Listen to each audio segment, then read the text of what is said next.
All right, guys, this is another episode of Fourever Rivals. Every Wednesday we come to you and we try to entertain you. How's everyone going out there?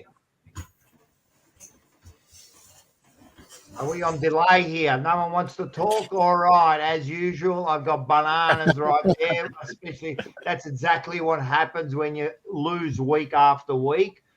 We've got Rush. I hope I say his name right. We've got Lou.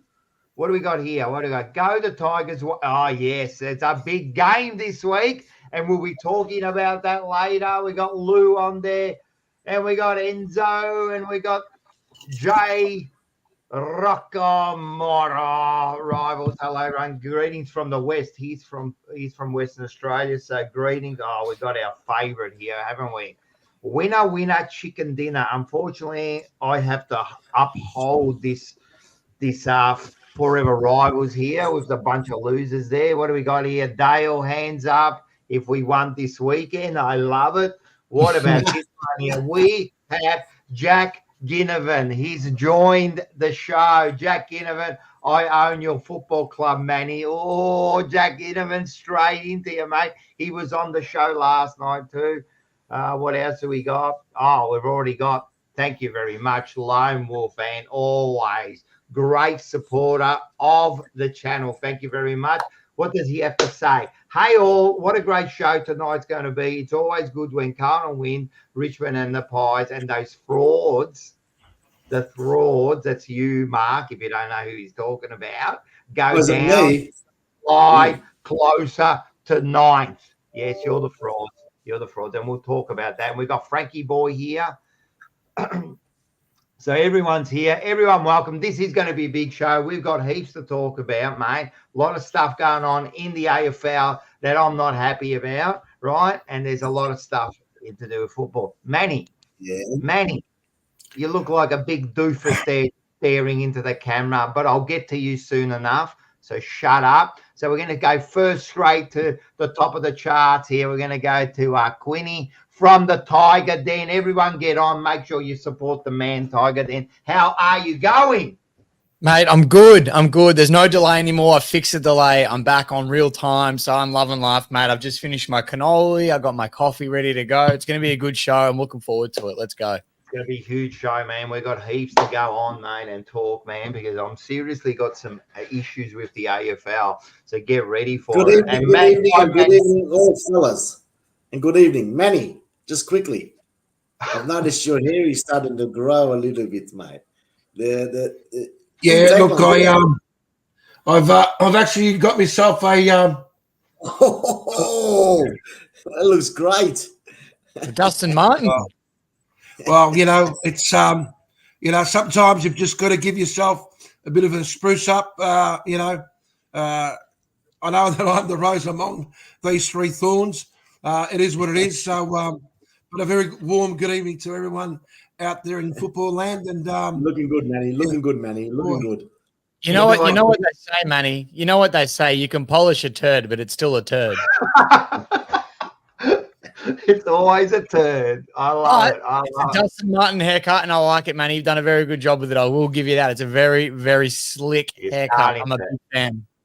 Starting your banter nice and early on account there. We're playing you this week, mate. So that's there's going to be some banter. And as we said, Jack Ginnivan reckons you're the only reason he would stay at the club is because of you, Manny. But unfortunately, he left because of Swoop. Well, what can we say, mate? What can we say?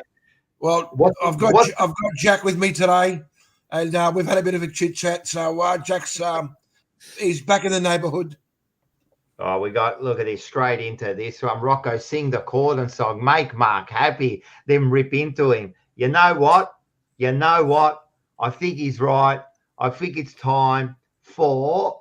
Mate, I've been in a rush, so hopefully I've got everything working right here. Let's go. I think everyone's waiting for this, aren't we? The Carlton. We are proudly brought to you by Carlton. Because of Carlton, this is why we're here. We protect the most important thing, your home and your family. And everyone's been waiting for this. Are you ready for this, Mark? Are you ready? Yeah, mate. Come on. Let's go for it, Rock. Let's do it. I love it. If you want your family to be safe, carlton security doors and blinds is the place. I don't support a Fourever rivals and a really top mate. Right. And don't forget the ring 83394848. And don't forget the ring 83394848. Roof. Fantastic, Rocco, mate. I love it, mate. Yeah. Obviously, don't forget the course on 83394848 for a free measure and quote. Don't wait for the spring and the summer rush and prices, to be honest, guys. So if you want to get a quote, get in fast and beat the spring and summer rush. So, obviously just simply mention Fourever Rivals and the Jumper Punch, and you get 10% off at the moment. Beat the spring and summer rush. So search us on Facebook and like us. Protect your home, and obviously, most importantly, your family. Give us a call, 83394848. Don't we love it, mate? And seriously, everyone out there, support the great man, support local business. And as you said, mate, beat the rush, get in there. You get your, I'm telling you, 10% is huge, man.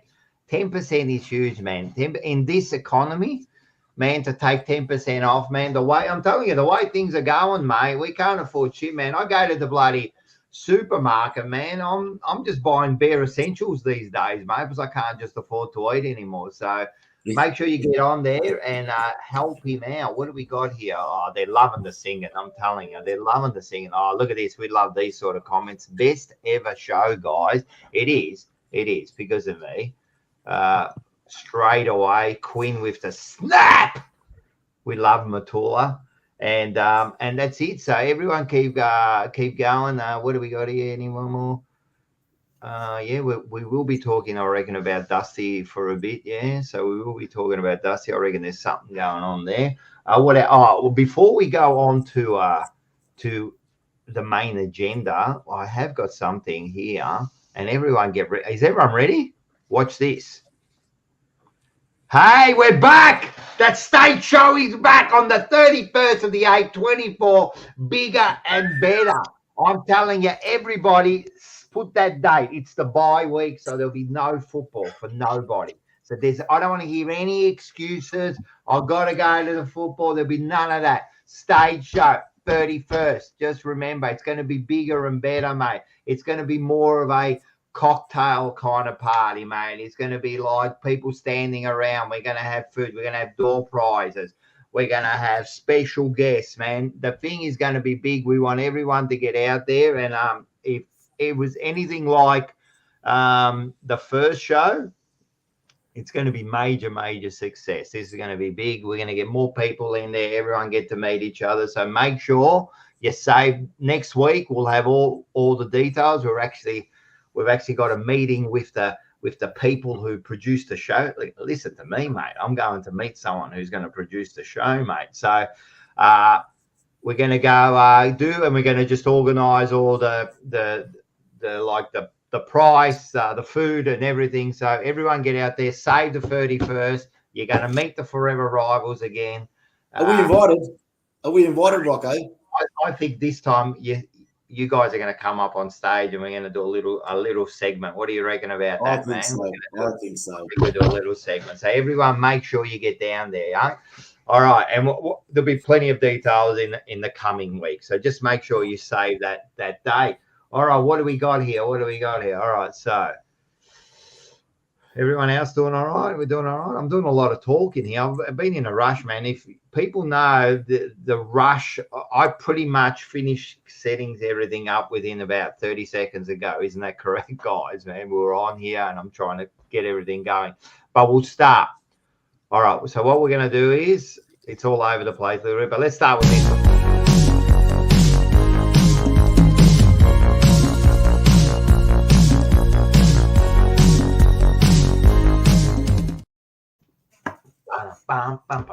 We're going to get straight into it, and I got something to talk about straight away. Have I got a graphic? It's all over the place, so I had to quickly put in the graphics, and I reckon this is the one here. Let's go.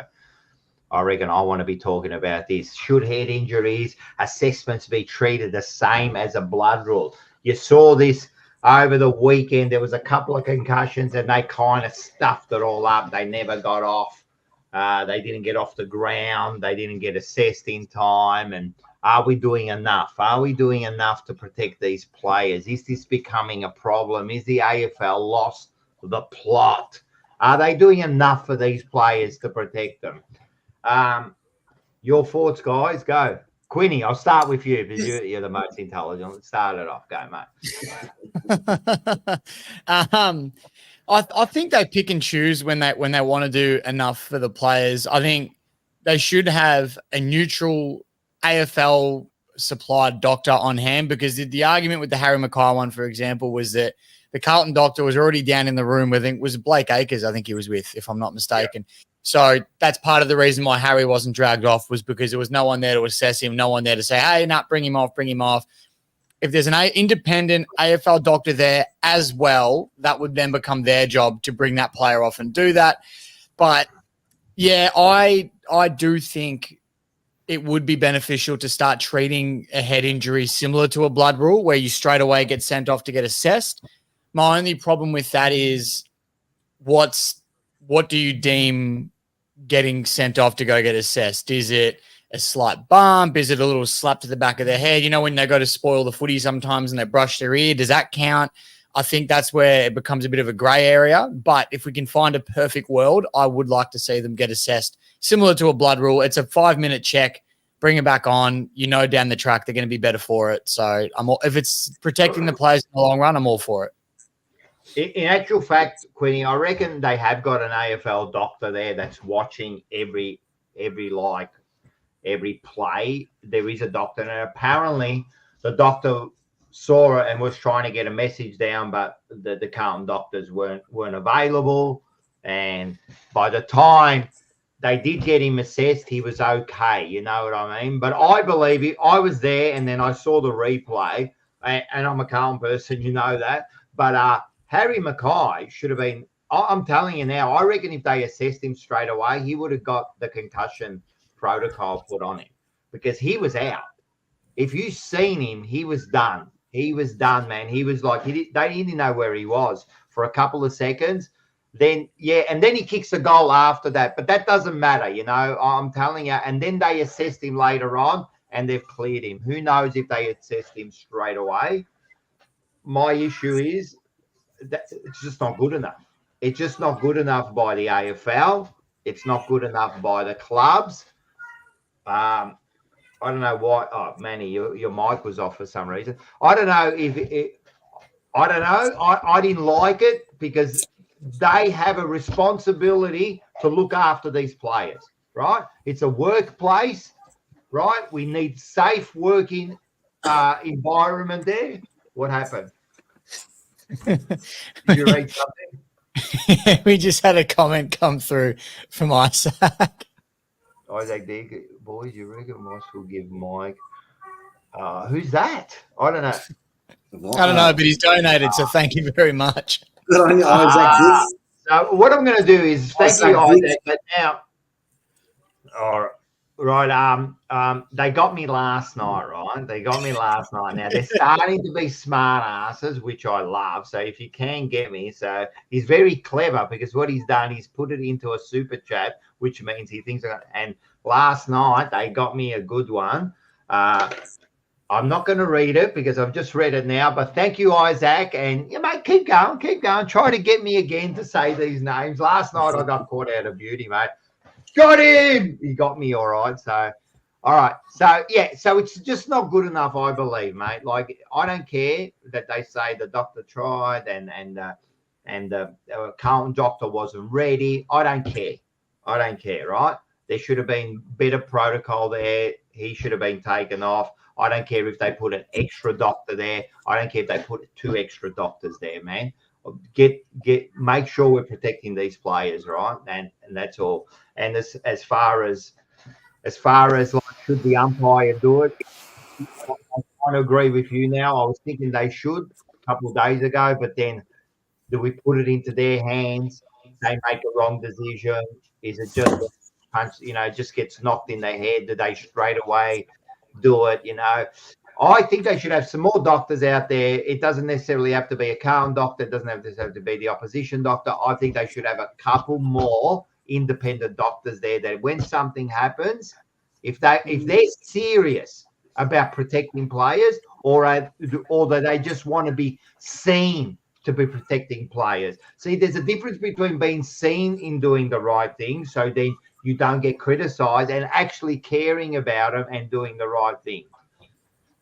Yeah, agreed. I think sorry, mate. I think we've got to leave the umpires out of it. I think we criticize them every week for making too many decisions as it is and getting them wrong. This will just add another spanner to the works. So I reckon, yeah, definitely leave the umpires out. But sorry to cut you off, Manny. No, you're right, Quinn. I was going to say that sometimes if you see something standing out like a sore thumb, or as they say, stands out like dog's balls, if you want to so to speak. I mean, if anybody who saw the game, right, could see that Harry, he got up on on one knee. He looked completely dazed, and it's like, what are you actually expecting? To me, it's like, let's get him up, let's walk him around, let's see if it's a case of, you know what, take him off completely off because it really stood out. If it's something that you're sort of not certain, right? But even then, maybe they should say, right, if you end up hitting the ground so hard like he did, and you get up and you look dazed, pull him off straight away. You know what I mean? And you know, I think he and a lot of players hate doing that, yeah, because you can see that Harry, you know, he grabbed the ball and you said he kicked the goal. Did he kick the goal? He kicked it like within a minute later or something. The ball comes out and he kicks the goal. But that doesn't matter because he's running on instinct. Yeah, that's right. And you can hear the commentator saying, "Oh, no, you know what? You know, looks like he's actually brushed it off." You know, head injury is a head injury. You know. Well, the problem is, Manny, just quickly, the problem is with that, right? Yeah, but if he gets another knock in the head straight away, the next contest, that's when it becomes really dangerous, right? Yeah. That's the problem. And I know maybe Mark wants to get into this a little bit, but people saying that players should know when to come off or something. No. Player will never come off. The player will never come off. The player will stay on the ground, mate. They will not. You can't leave it in the player's hands, right? You've got to take it out. My suggestion is they've got to have more doctors there. That soon as that incident happened, just because the Carlton bloody doctor's not available, what? So that's it. We're done. No one else takes care of it. You know what I mean? What happened to the other doctor from the other team? There should be an extra doctor there, you know? As I said, if this AFL wants to take this stuff seriously, take it fucking seriously, mate. Don't make it seem like you wanna do the right thing. Do the right thing. Because I'm telling you, he gets knocked again in the head immediately, and then something bad happens. Mate, I'm telling you, there's lawsuits, there's all sorts of stuff happening because they're not doing the right thing by their employees. And players are employees, full stop. That's why their grounds have to be properly maintained. That's why they have certain amount of time off during the week. That's why they have their 4-week holiday. They're just like any other worker, and you would not send your worker to an unsafe place. I'm telling you, they were lucky that didn't turn into something worse. All right. Well, let me ask you a question there, Rocco. You're talking about working in a safe environment, right? Yeah. Now, I know I'm probably going to go off a little bit off the topic here, but you spoke about the ground being in good condition, etc. Now, the Geelong game, did you see the condition of that ground? Yeah, that's another one. I actually didn't. Today, I'm going to be honest, I didn't see it, but I've heard a lot about it. It's like old school footy, it sounded like. Mate, I tell you what, it was. I actually thought we were going back in the mid '80s. It was just mud after mud after mud. It was just if you had 1,000 ducks in there, they would have had a field day. That's how bad the ground was. Now, so what happens is all of a sudden, if you end up having, say, 4 or 5 players they end up with major injuries, all of a sudden you start questioning, should they have even played in that kind of condition? Well, if the ground's not up to standard, they would have a right to do something about it. They would have a right to blame the AFL, because there has to be a standard at grounds now. It's not like the old days. Let's face it. It's not like the old days. Mark, what do you reckon about the whole concussion and should they? What do you think? Oh, look, I mean, to be quite honest, I think we might have mentioned this a few weeks ago about the concussion rule, but I think we need to move away from the club doctor, because these days, especially when it gets to a close game and one of your players gets hit, and the club doctor will say, no, he's not right to go on, but money talks. We need to win this game. We need to get this player back on the ropes, and we need to have him on board, and that could cost. So I reckon it should be more about having obviously an independent doctor to assess. Harry Mackay, the last 6 weeks, twice he's been knocked down, not concussed, but he's been hit quite hard, and both times there wasn't a concussion rule there where he wasn't able to play the next week. So that's my theory of is the player really concussed or is he not concussed? No, but that's not the issue. That's not the issue, Mark. It's not about if he's, because what they'll do is they'll do a test to determine if he's concussed, right? So that's not the issue, right? Yeah. So if he's concussed that moment, if they do the test on him and they find he's concussed, he doesn't play for 12 days, full stop, right? It's done. Yeah. And in the local league, is this correct, Quinny? It's 3 weeks, isn't it? Yeah, so in my comp, it's 21 days minimum, and you have to go get cleared by a doctor, which I know if you go to a GP, it's kind of hard for them to make that test, but it's just an extra step that you need to take in order to do that. So, yeah, so it's 21 days plus the approval of a doctor to go back. It's not just 21 days and you can make that decision yourself. You do have to go through a doctor. But then again, like local level, and you said it before, Rock, players won't take themselves off. No way. It's the same at local level. I watch it every week. A player gets a little knock. Like even a few weeks ago, got one in the back of the neck a little bit, and I was like, oh, I feel a bit rattled. But I was like, no, I'm all good. You just don't. It's not your first instinct to throw yourself off the ground. That's why you need people watching and making those calls for you. Making those calls. I agree 100%. I guess watching that replay, Rock, with Mackay. Yeah. Did he look like he was concussed? Yeah, he looked like he was out. He looked like he was in another world. So they passed him that he wasn't concussed. Is that what you're saying? So what they did is by the time they got him off and then did the concussion test, he could have possibly passed the concussion test because it's like I don't know, 10 minutes later, let's say, right? Yeah. Because then what happens, you'll clear up. But that's not the point, Mark. It's not about clearing up. It's about if you were concussed, and they need to determine this straight away. If you're concussed, you have to have the break. Because now Mackay could be suffering something and not showing it. Correct. Right? So who authorised him not to be concussed? Was it the club doctor or was it just an independent doctor? It'll be a club doctor. It doesn't matter. Yeah. The club doctor will do the right thing. I guarantee the club doctor will not say he's right to go on. No, because of course it's his reputation and everything on the line. So he won't do that. But what I'm saying is because it took so long, he could possibly then be better and he'll pass it, right? It doesn't mean he didn't get concussed. So to me, they have to do more to make sure that when that incident happens, a doctor should have run out straight away, run out and assessed him on the ground and brought him off, right? Because the doctor's got to have that power over everybody if they are serious about looking after the player. Yeah.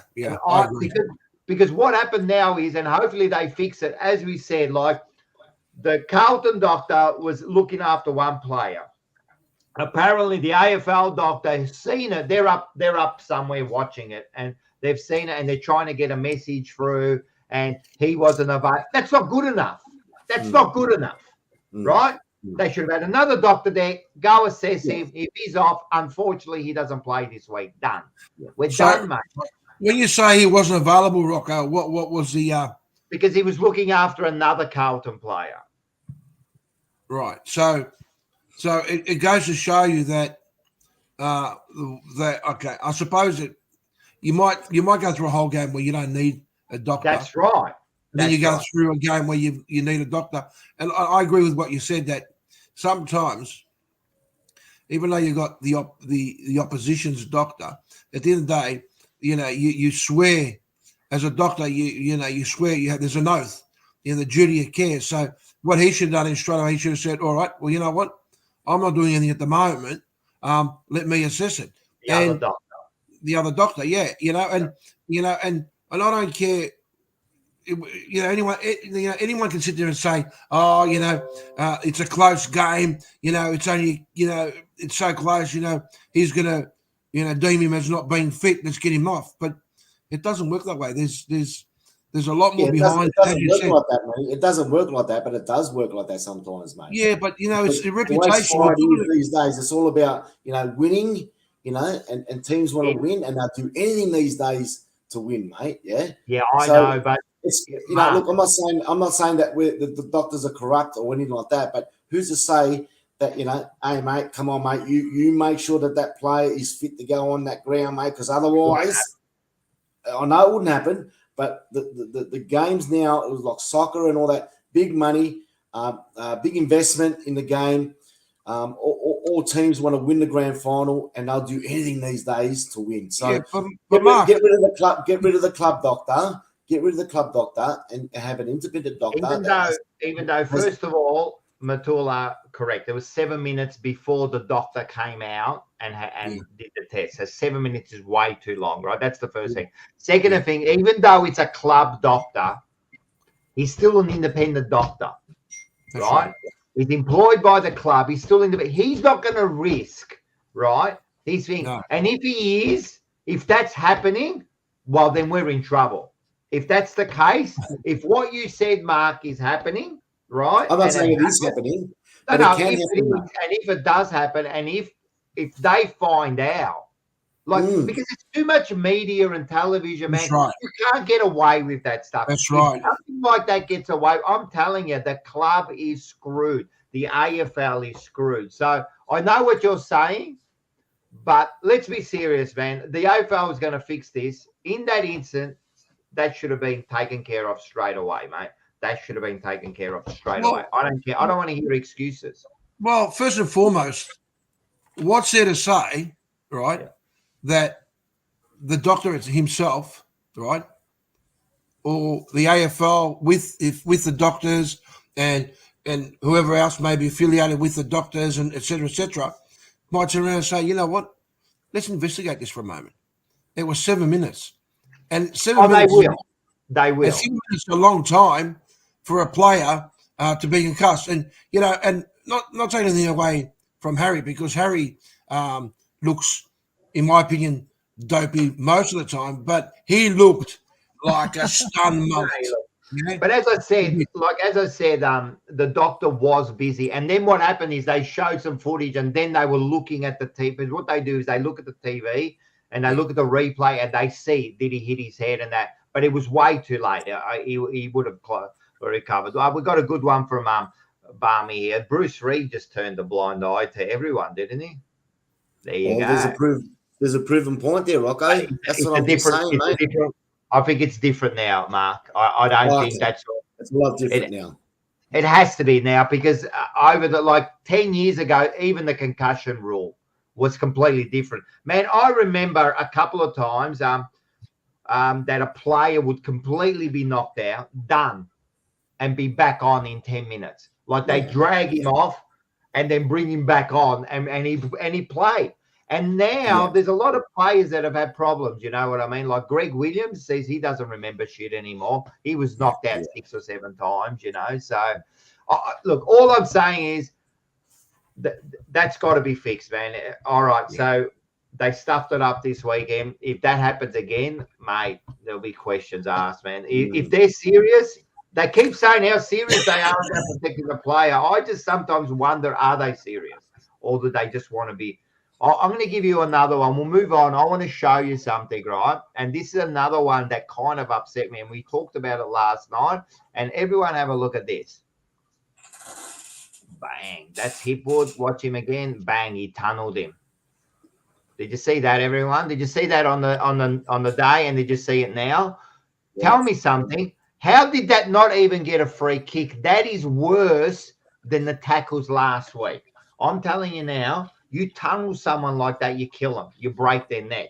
And Hipwood knew exactly what he was doing, man, because he come in from 3 or 4 meters away. He braced himself, and he was never going to get to that ball, and he attacked him and spun. Who was it? I think it was Blakey, wasn't it? Yeah, it was. I'm pretty sure it was Blakey. Oh, yeah. I can forgive the free kick being missed purely because, I don't know, somehow he might have missed it, whatever.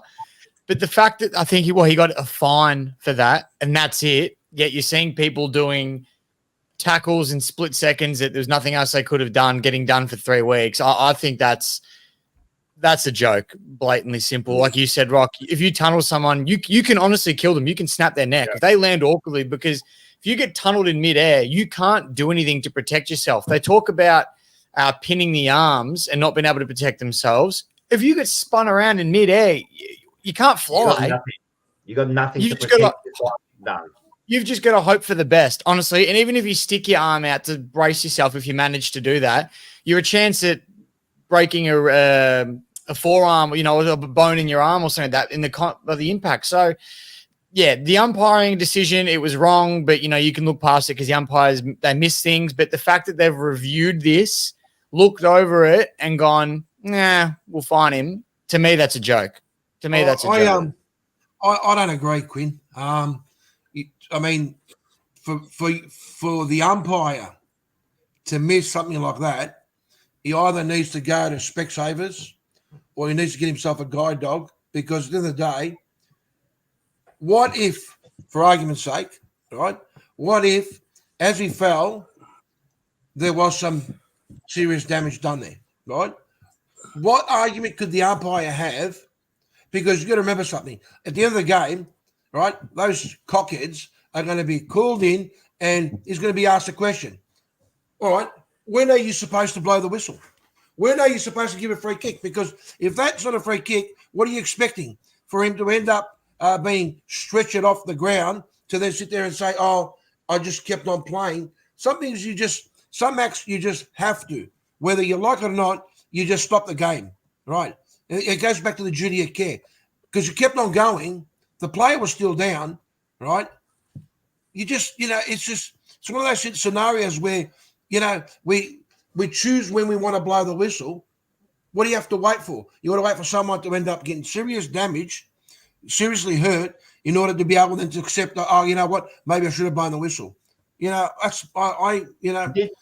did miss it, and it was definitely a mistake to miss it, But then, like I said, I can't understand how they didn't bring that to the MRO and get thing. And then at the end of the day, I don't understand why the AFL didn't override that, step in and say, mate, this is going to the tribunal, because I'm telling you, that's one of the most dangerous acts you can do on the ground, mate. You do that, man, you kill them, man. That's disgraceful how they've let that go. And then last week, those acts from Cameron and, sorry, I keep missing the other bloke, Bedford, I think his name was. What was his name? Yeah, Toby Bedford. Yeah. Yeah.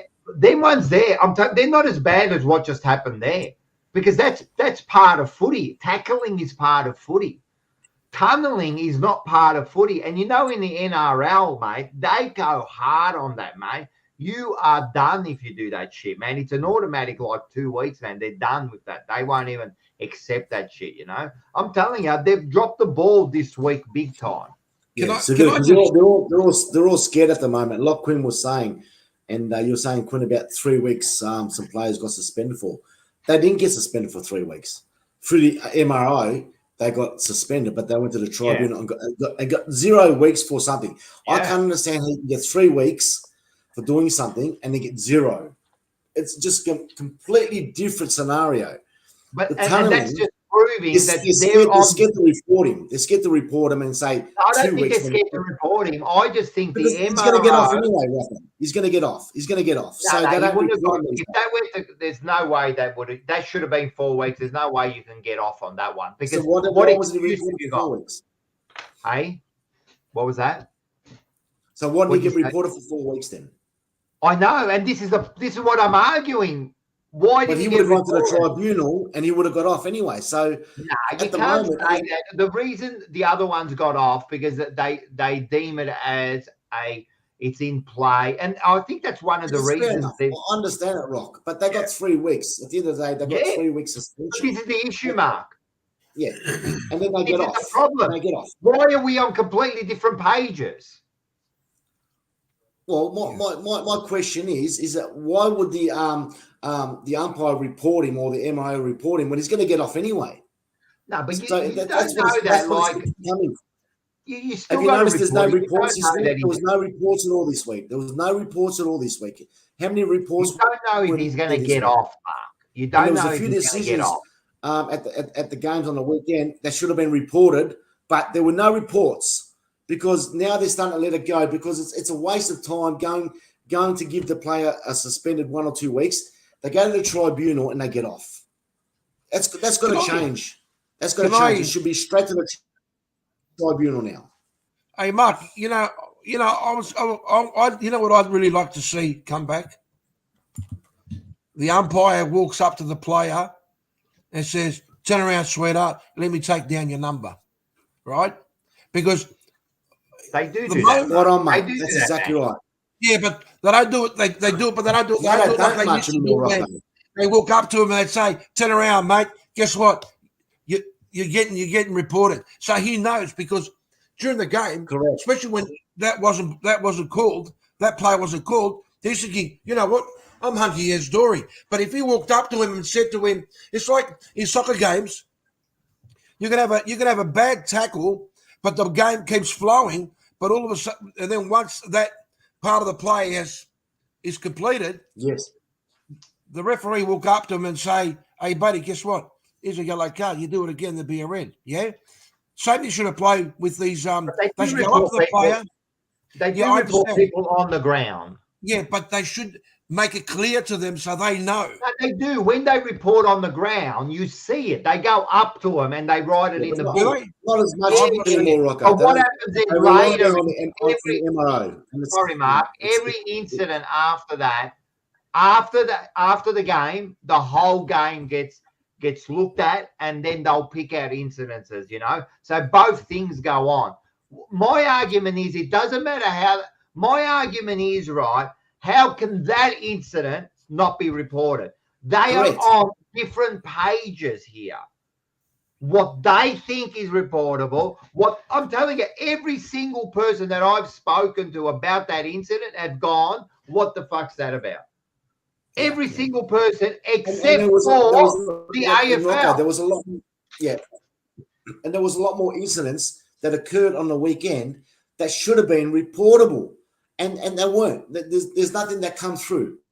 Like I was saying, the last week I've not noticed any reports, but there was so many incidents that occurred. You would have to name some, Mark. I don't know what you would have to name some. I don't know what they were. Because they're scared to kind of go to that next level and report players and go back to the tribunal and clear them. So it's a waste of time. So like Manny was probably saying, maybe just go back to the old, you're reported, and that is they it. Do, Mark. Oh, my God, used to. They do. They report on the ground. They report on the ground. Not as much anymore, Rob. Nowhere near as much, mate. It doesn't matter. They still report it. You say not as much because what happens is they review the game later and get more reports. In the old days, there was no review of the game. Yeah, I understand that. Yeah. So they still. But sometimes it's spontaneously, Yeah, but what I'm saying, Rocco, if you look at that incident there, the umpire didn't call it. It kept on flowing. It was like no consideration to that player that was 150 meters in the air, right? They kept on going. But then afterwards, if you want to keep on playing, how's that player supposed to know that, you know what, I've really stuffed up here? But he doesn't have to know, Manny. It doesn't matter for the other player. You know what I mean? Like, they worry about it after the game. That doesn't matter. You reckon? I think that might be a mind thing. Because if what about when players get reported later on, and they don't get reported on the ground? It doesn't matter. Like, and I'll tell you now, Hipwood would have been worried that he was going to get cited after the game. It would have been in his head, guaranteed, right? Yeah. But apparently, because of some rule, he got off because of an error in the rule or law, and they didn't. So I don't know exactly, but the whole thing about that one there is, and this is the other thing, that sets a precedence now, right? If that happens again, you can use that now and say he didn't get reported. Look at my incident; it's not as bad as that, right? And he'll get off. So you've got to be careful. Can you show that replay again? Rocco, can you show that replay again if you got it? Yep. Headboard. Here we go. You'll see it. That was a quick one, but it happens again. Watch this. Bang. We could. I could only get a bit of it, so there you go. Because I don't want to put too much of it. But look, and if you look at it like longer than that, he came from 5 or 6 meters away. He came from 5 or 6 meters away, man, and he absolutely targeted him and hit him. So at the end of the day, he should have been suspended for I don't know how many weeks, but we'll see what happens. But I don't like that. I think the AFL, not only this week, have dropped the ball in a lot of things, mate. It's all over the place. They don't know what they're doing. Laura can't. She doesn't know. She doesn't understand. When you listen to her talk, she's got no idea what she's talking about. She had some sort of an interview with one of the ex-players there. What's his name? The bloke on the couch. Anyway, I'm telling you, she should become a politician because she just deflected every question. A bit like you two at the bottom there when I asked you stuff. You deflect until you get your way. And that's exactly what she's done. And no one is any wiser of where we're standing, right? It's just I don't get it. Mate. I don't get it. Going on the suspensions, did you see the Maynard Ginnivan? Fend off? Did you see that at all? That was the fend off. Yeah. Yep. Should that have been reported? I'm not quite sure we've got footage of that, but I haven't got footage of that, but I saw it. So he fended off and he's got him high. I reckon he should have been cited. Yeah. Isn't that a few times that Maynard is starting to get away with some of this stuff at the moment, the last probably 12 months? No, he got away for big one. Didn't he? And he won a premiership because of it. Well, that's my theory. Obviously it was a high fend off elbow to get it. He got him high. He got him high. It should be cited. Why isn't that reported? Well, that's my theory. There was a couple of incidents on the weekend that now the AFL is starting to let this go. Was that a free kick? No, nothing. No, it wasn't. Well, that should have at least been a free kick. You get someone high, right? If you get someone high, it's basic. It's a free kick at least. Maybe because it was Ginnivan and he plays for a lot of free kicks. So, that could have been a reason why he didn't get the free kick because he obviously, we know him to duck for the ball and try and get free kicks. But it was pretty simple that Maynard just elbowed him straight in the chin, and lucky he didn't knock him out. Otherwise, he would have got away with it anyway. Maybe. I don't know, but I think that was a big one too, and he copped it for that. There was another comment here I saw. Yeah, that's right. Are we all watching the same game, mate? Like, I don't get it at times, mate. Like, I don't want to keep going over the umpiring. Umpiring is I don't understand anymore. I don't even cheer anymore or nothing at the game about free kicks or nothing. There's nothing I to just cheer accept about. it. It goes one way, it goes one way. If it goes the other, it goes the other. I don't know anymore. They drop it. Yep. They don't drop it. Yeah, whatever.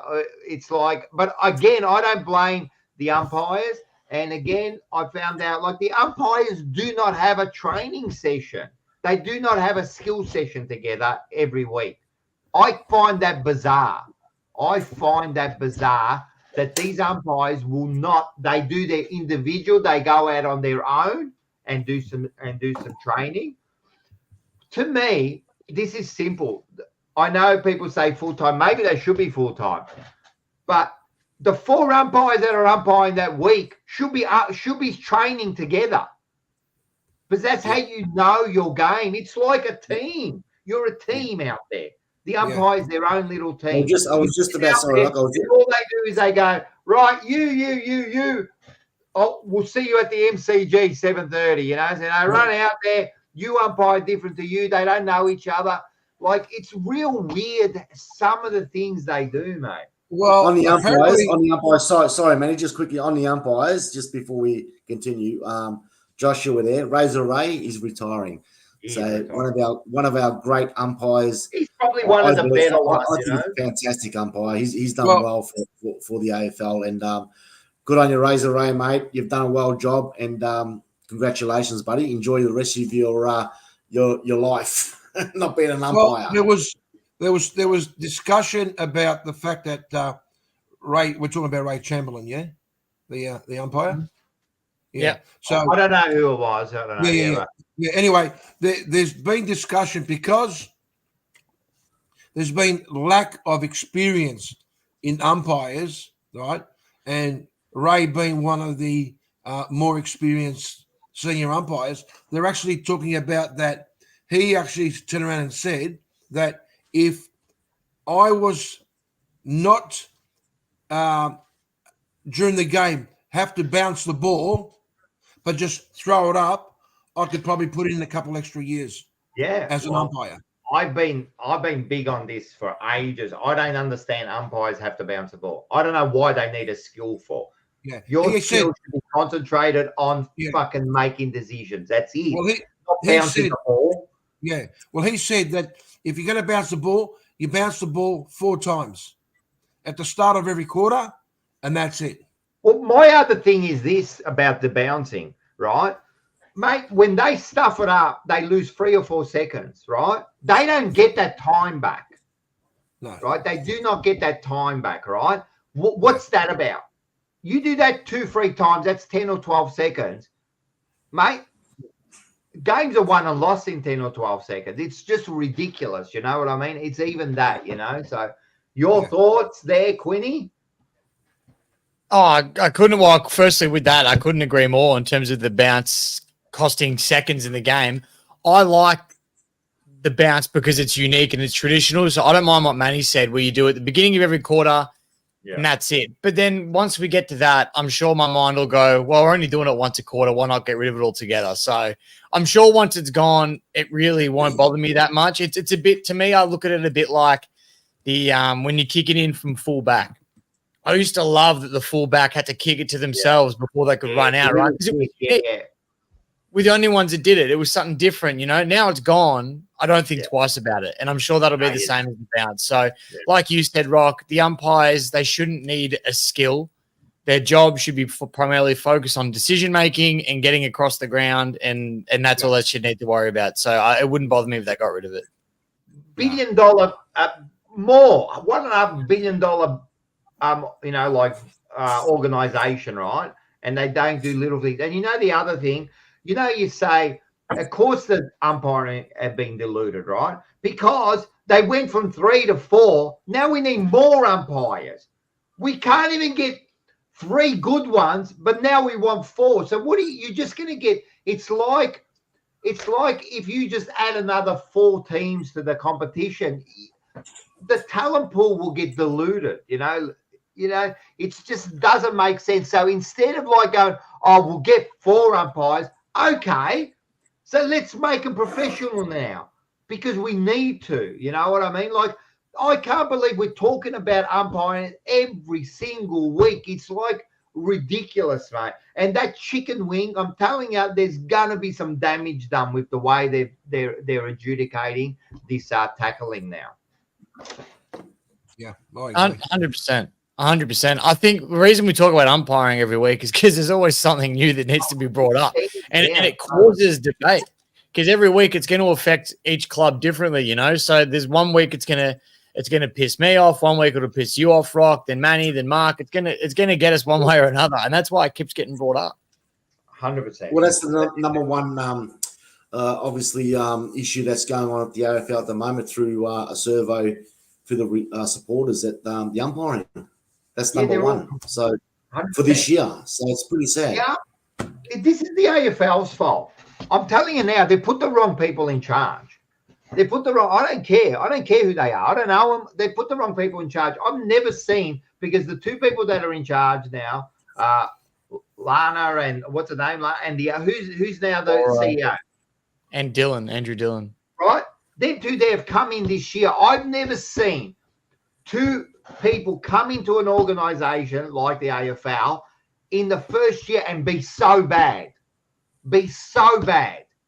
Like there is nothing good. That when you join something, you should leave, and you should leave it better than when you got there. I'm telling you now, they leave at the end of the year, they've actually made this game worse, and it's going to take time to get it back to where it was, man. I'm telling you, they should be held accountable, mate. Mate, if you want to go out there and have your bloody conferences and that, you better know what you're saying, right? And second of all, you better have solutions to this problem, because I'm telling you, they're ruining this game at the moment, man. It's going to turn into something we don't understand. Anyway, we'll talk about one more thing that Quinn brought up. Wild card into the finals. I know Mark would be happy because he could probably end up playing a final if there was a wild card, because you got no chance with the way it's going now. But seriously, about the wild card. Hey, I've got no idea about the wild card, Quinn, mate. What wild cards are there? Explain it. Well, the reason I've brought it up is because it's implemented in the VFL at the moment, and I know it's been among Richmond circles, it's been talked about a bit because Richmond are in that bracket at the moment for the wild card. So while I thought it's getting talked about, I'll bring it up. So essentially, I believe it's if you finish somewhere between whatever, just say it's between 7 to 10, for example, right?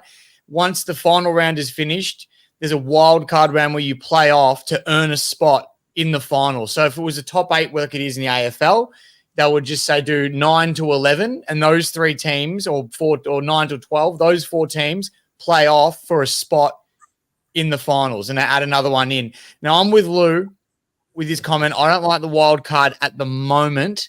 My question is, when we have 20 teams, you're going to have 8 making the finals, and you're going to have 12 that don't. So it's not like it used to be top 8, bottom 8. We've now got that many teams. I'm thinking, do we need to change things up, or do we do what John just said and you just have a top 10 and leave it at that? I don't mind wild card because it makes things exciting. If you finish outside the 8, it still gives you a sniff. But then you've also got the argument of, teams work so hard to make it into the 8, and teams that have fallen short are now. So I don't know. There's different arguments for it. I'm more thinking when we've got 20 teams, because that's going to happen, and then there's going to be a bigger competition. Less teams make finals. Do we look at it then? Do we never look at it? What do you guys think? So what's your idea, or what do you think, right? Just say just say we got 20 teams, right? Do we still have a top 8, or do we have a top 10, or do we have a top 8 and then we put in 2 extra spots, or then we have a top 6 and then do a wild card for the last 2? What's the idea? Just leave it as it is. Yeah, well, I think if we've got 20 teams. Well, this is what I'm thinking, right? What I think and what I think will happen are 2 different things, right? So you look at what the AFL does, and Mark, you say it just about every week, right? Money talks. The biggest money maker for the AFL is finals, right? Now you're telling me when they've got 20 teams in the competition, there's 12 teams that miss out every week or will miss out every year. They've got an opportunity to create. Just say it is a wild card round. Imagine your team's playing in a wild card. It'll be just as packed as a final, right? Because it essentially is a final. It's elimination at that point. Then there's more teams playing in the finals, so there's more finals games. The AFL, that's just a money-making machine. So regardless of what I think, I feel like something along those lines or the top 10 will happen purely because it's just going to make so much money. And the AFL, we all know what they're like. They're going to capitalize any chance they get to make money. Yeah, and if it's up to the AFL, they'll do it because, as you said, more big games, more money, more TV rights. See, that's what you got to understand too. You get more bigger games, they're worth a lot more. They can ask for more for their TV rights, you know. So that's what's going on there. When we got 20 teams, do we want 8 as a final? Do we want 10? That's the issue. The other thing is you got to remember if there is a wild card and it gives those teams who are lower still something to fight for. Where sometimes teams like, for example, like Richmond and North and that, they've got nothing to. What are we doing here? We're just playing our weeks, you know. If there's always something to fight for, where you've got some slight chance, it gives the supporters a little bit of extra. of course. It gives maybe, you know, like I don't know. I'm not for or against it. I would like to see what it is before I kind of. So what are we up to now? We've got 18 teams now. So we're waiting for what? The 19th, which is Tassie, obviously. The next 2 years. 2028. So by the time we get our 20th team would be what? 2030 maybe, possibly. Yeah, depending on the license. Yeah, so there's still a few years to go before we start deciding on that. I personally, if there is 20 teams, I think to simplify it, I reckon just have the top 10, and they can justify the finals segment from there. But the wild card, Quinn, I get it, getting the crowd around it and so forth. But if you're sitting 12th and you've won 8 games, I don't think you deserve to be playing any form of finals in that case. But I think if 20 teams, let's get the top 10 and go from there, and you'll be fighting to get 10th position in 10 or 5 years time. So I agree with that. I think, man, it's hard enough to win. You know, like to win a grand final, win finals, man, top 8. If you're good enough to make the top 8, you move on, and that's it. You know, soon it's going to be like, you do your home and away, and then everybody's got a chance to win. You know, like we'll give Richmond a chance. You know, like we'll give North a chance. You know, like, and what about all the teams that have fought the way through to finish top 4 and that? Like, what in a way they get disadvantaged in a way. You know, so. Traditionally, as I have always remembered as a kid growing up, it was One Day in September, right? That was that famous song, One Day in September, yeah? Now it's slowly changing, right? Now, why don't they, we talk about it being a long season. That's baloney, all right? You look at basketball all over the world, they play more than what AFL players play. Soccer. The only game that I know that plays less games is American football because it's a very brutal sport. Maybe what they need to do is throw an additional 4 rounds in there. I don't know. You can't do it, man. Why not? Why can't you do it? You look at it now, right? And already teams are struggling with injuries. It's already brutal. Right? If you add another 4 weeks, I'm telling you, teams are just going to limp over the line. Like you say that American football is brutal. I'm going to tell you that I think AFL is more brutal than the American football. They might run into each other head on, mate. We run into each other 360 degrees, mate. We're running up and down, we're jumping and that. And then you think that we can go to like a 30-week mate, you see already in the finals, mate, the grand final teams limp into them. It's what's brutal. The difference? Well, what's the difference with what you're saying? If you bring in the top 10 and then you go through the extra games, isn't that going to end up being 30 weeks? No, because you only have one extra week of like an extra week of a couple of games, and it's not going to be between all the games. It's just going to be between the ones who are competing to get that last spot. So they might be between 7 and 8, 9 and 10, something like that. I don't know. I'm just saying. But to add another 4 or 5 weeks, they're even stopping. You think about it, they don't even do preseason anymore, hardly. It's only practice games. They don't do preseason anymore. It's too brutal. I know what you're saying. It would be nice to have 38 games, and everyone play each other twice and home and away. It's not going to happen. It's not going to happen, mate. No, it's a lot. And the fixture will change as well, because obviously when you've got 20 teams, you got to play each other once. So that's what, 10 games, 11 games. And who do you play? You know what I mean? Who's the rest of the teams that you play against? Like, you play each other once. Essendon will play North twice, or West Coast twice, or Carlton will play North. That's what they do now. That's what they do now. Yeah. So where is it fair again? All they'll do is they'll add a couple more extra games. So instead of playing like teams twice, 7 weeks, it might be like 9 weeks. You might play. And then what they try to do apparently is, it depends on where you finish on the ladder, how your draw comes in the year after, and then they try to even it up over 2 years. But it's never going to be normal. Like, you get Collingwood, they play most of their games at the MCG. They only travel like a couple of times a year, right? And then you get someone like Adelaide. They get all their home games over there, which is it's never going to be like an even competition. It's never going to be an even competition, man. Never. But how wrong? But how wrong has the AFL got it this year, right? I think they've started to feel sorry for the 7,000-day club, and they've managed to get them to play all the teams that are pretty much an average team this year, and they're slowly sliding. They're slowly starting to go downhill. So even the AFL can't get that one right. Well, because they finished out of the 8, they got a lesser draw. Like, even North Melbourne got a lesser draw completely, and Richmond will get a better draw next year. Carlton got a harder draw, and we finished second. I'm telling you, next year it's going to be harder again, man. They'll keep playing it, and they'll keep making it harder for the top teams and easier for because they want to even everything up. That's the way they do it. So what you're trying to say, Rocco? What you're trying to say, Rocco? Sorry, Quinn. What you're trying to say, Rocco, is that Carlton's going to get a harder draw next year. Yeah. Why? Because you finish higher. Who finished higher?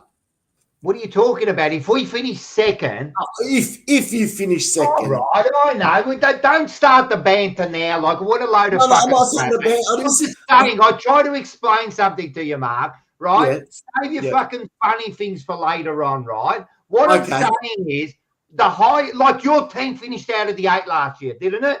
Yes. Because you slid like a fucking slide. Correct. All right. Okay. Right? Now you're starting so to what banter. they did with you. Right, what they did with you was they gave you an easier draw because you're shit. Yes. Right? Because you're shit. Right? So if you finish in the bottom 8 again, which you will, right, they'll make it even easier again. That's right. So that's what I'm trying to say, Rocco. So that means that Carlton next year are going to have a hard draw because they're going to finish second or first. If the ladder finish right now. If they do. Oh, fucking hell, man. You're already starting to OD me. You were saying... Are you like, seriously, do you smoke bongs before you come on? Always. We're having a conversation about the way they do the draw. Yes. Right. So they bring Carlton into it then. Don't worry about Carlton. If your team finishes the top 1 or 2... But I gave you an example because I'm fucking Carlton. And I gave you an example because you're shit Essendon. Like, seriously, Mark, move on. We got to move on. Far out. We're second on the ladder. Of course, I'm going to say that we had a harder draw. We had a harder draw this year. I can only talk what I know. This year, we had a harder draw from the previous year. Yes. Right. Because and you then finished higher. The previous year, we had a harder draw than the previous year. Yeah, because you finished higher. Because we kept climbing. You, on the other hand, keep going lower and lower. Eventually, they're going to make Essendon play Richmond and North for 18 weeks. 3 times. For 18 weeks. They'll make you play Richmond, North, and Tasmania for No. fucking every 3 weeks. They'll do No, that to and you Collingwood. because And you're Collingwood. rubbish. And Right, Collingwood. let's move on. And Collingwood. Because Collingwood will be Let's down the move bottom on. too. Everyone's telling you Collingwood to will be the move bottom on. of Essendon. Yeah. All right. We will talk about Collingwood too, as they had a great fucking nose dying. Jesus Christ, man. Trust me, man. You got to get up way earlier to try to get me, mate. Let's move on to the thing. Did you have something? You put up your hand? Yeah, I was going to say nosediving could be taken a couple of ways in the Essendon context. You've got the Essendon Bombers that are nosediving, who could also have this kind of nosediving straight into the powder as well. So, Well, mate, you're starting the banter now. All right, you know what? Let's do the banter. Let's do the banter because let's go into the round. 5-minute banters and that's it on the show. 5 No. minutes. of banter, and The we're banter off. starts now. The banter Oh, does starts it? now. Yeah, because No, it now we're doesn't. gonna No, it doesn't. be talking about our teams. Oh, well, there's no Right. bantering on the teams. You just do your own team summaries. No bantering. All right, no, but there is banter because I've actually got video of your season. Let's have a look. But there's no doubt about it. What a display of sprinting from the young Briton. This is absolutely phenomenal. And he's just easing up. What's happened here? What has gone on there? There's Essendon season in the last 2 years. Wow, that's an individual race. That's an individual race, not. Oh, no. No.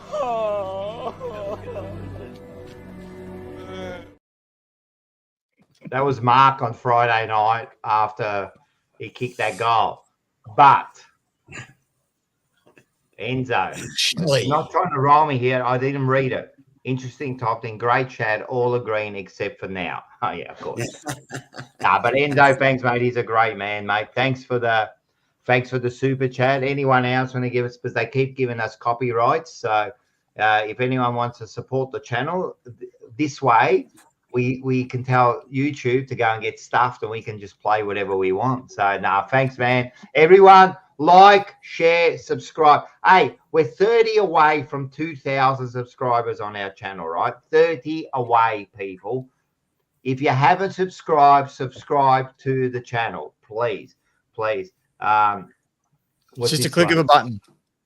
I don't understand how hard it is. Brad Scott, we will be talking. Hey, Rocco, I had someone ask me this question a couple of days ago, and of course, I said I need to speak to the master. Are we coming close to the big 5-0? Yes. I think this is, to tell you the truth, I think this is 49 tonight. So I did check last week. And what's next week? Next week is the Collingwood. I think you want me to tell the people? I haven't even told you guys. So Right. I think next week we do it in the studio. How's that sound, guys? Wow. Okay. Would everyone like that? All 4 rivals. We've got the Carlton Collingwood game coming up. 50th episode. We have a big cake. We have some things. What do you reckon? We do it in the studio. Does everyone agree to that? I reckon, yeah, I reckon. I want to do it in the studio because I actually, when you upset me, I want to actually punch you.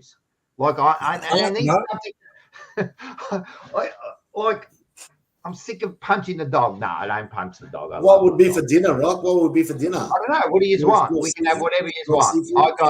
We can get pizza from our great supporters down the road from Empire. We can get snits. We can get whatever you want, man. So we'll work it out, and we'll have a big have a big piece for. I think the 50th deserves something. What do you reckon?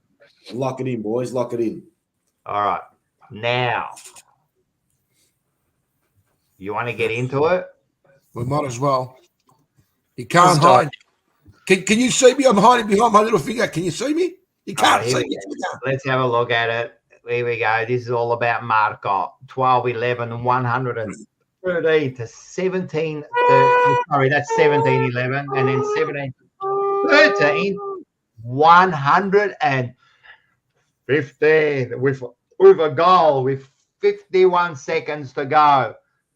The stage is yours. What did you think about your side? And I have got that little bit of a video that you wanted me to do. If you want me to show it to you at the end of your little thing, yeah? Yeah. You can't keep still there. Your fingers are moving, Marco. Yeah, it's we can see you moving, Marco. I thought I was frozen, so I didn't have to do the segment here, boys. That would have been you. That would have been you. Friday night frozen with 50. Oh, you actually went to the game, didn't you? I did go to the game on Friday night, Rock, mate. It was absolutely freezing. That wind, mate.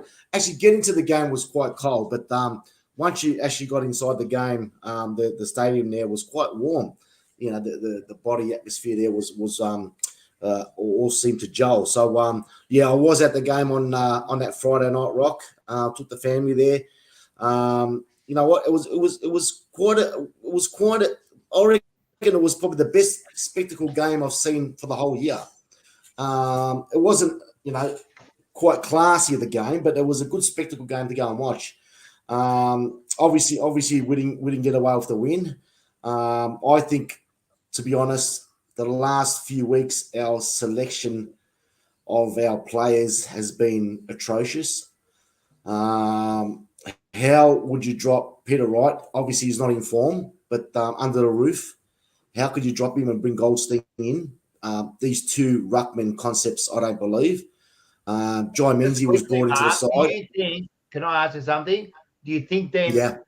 I'm going to be serious here, right? Do you think then that the Wright and Goldstein is just then too top heavy for you guys?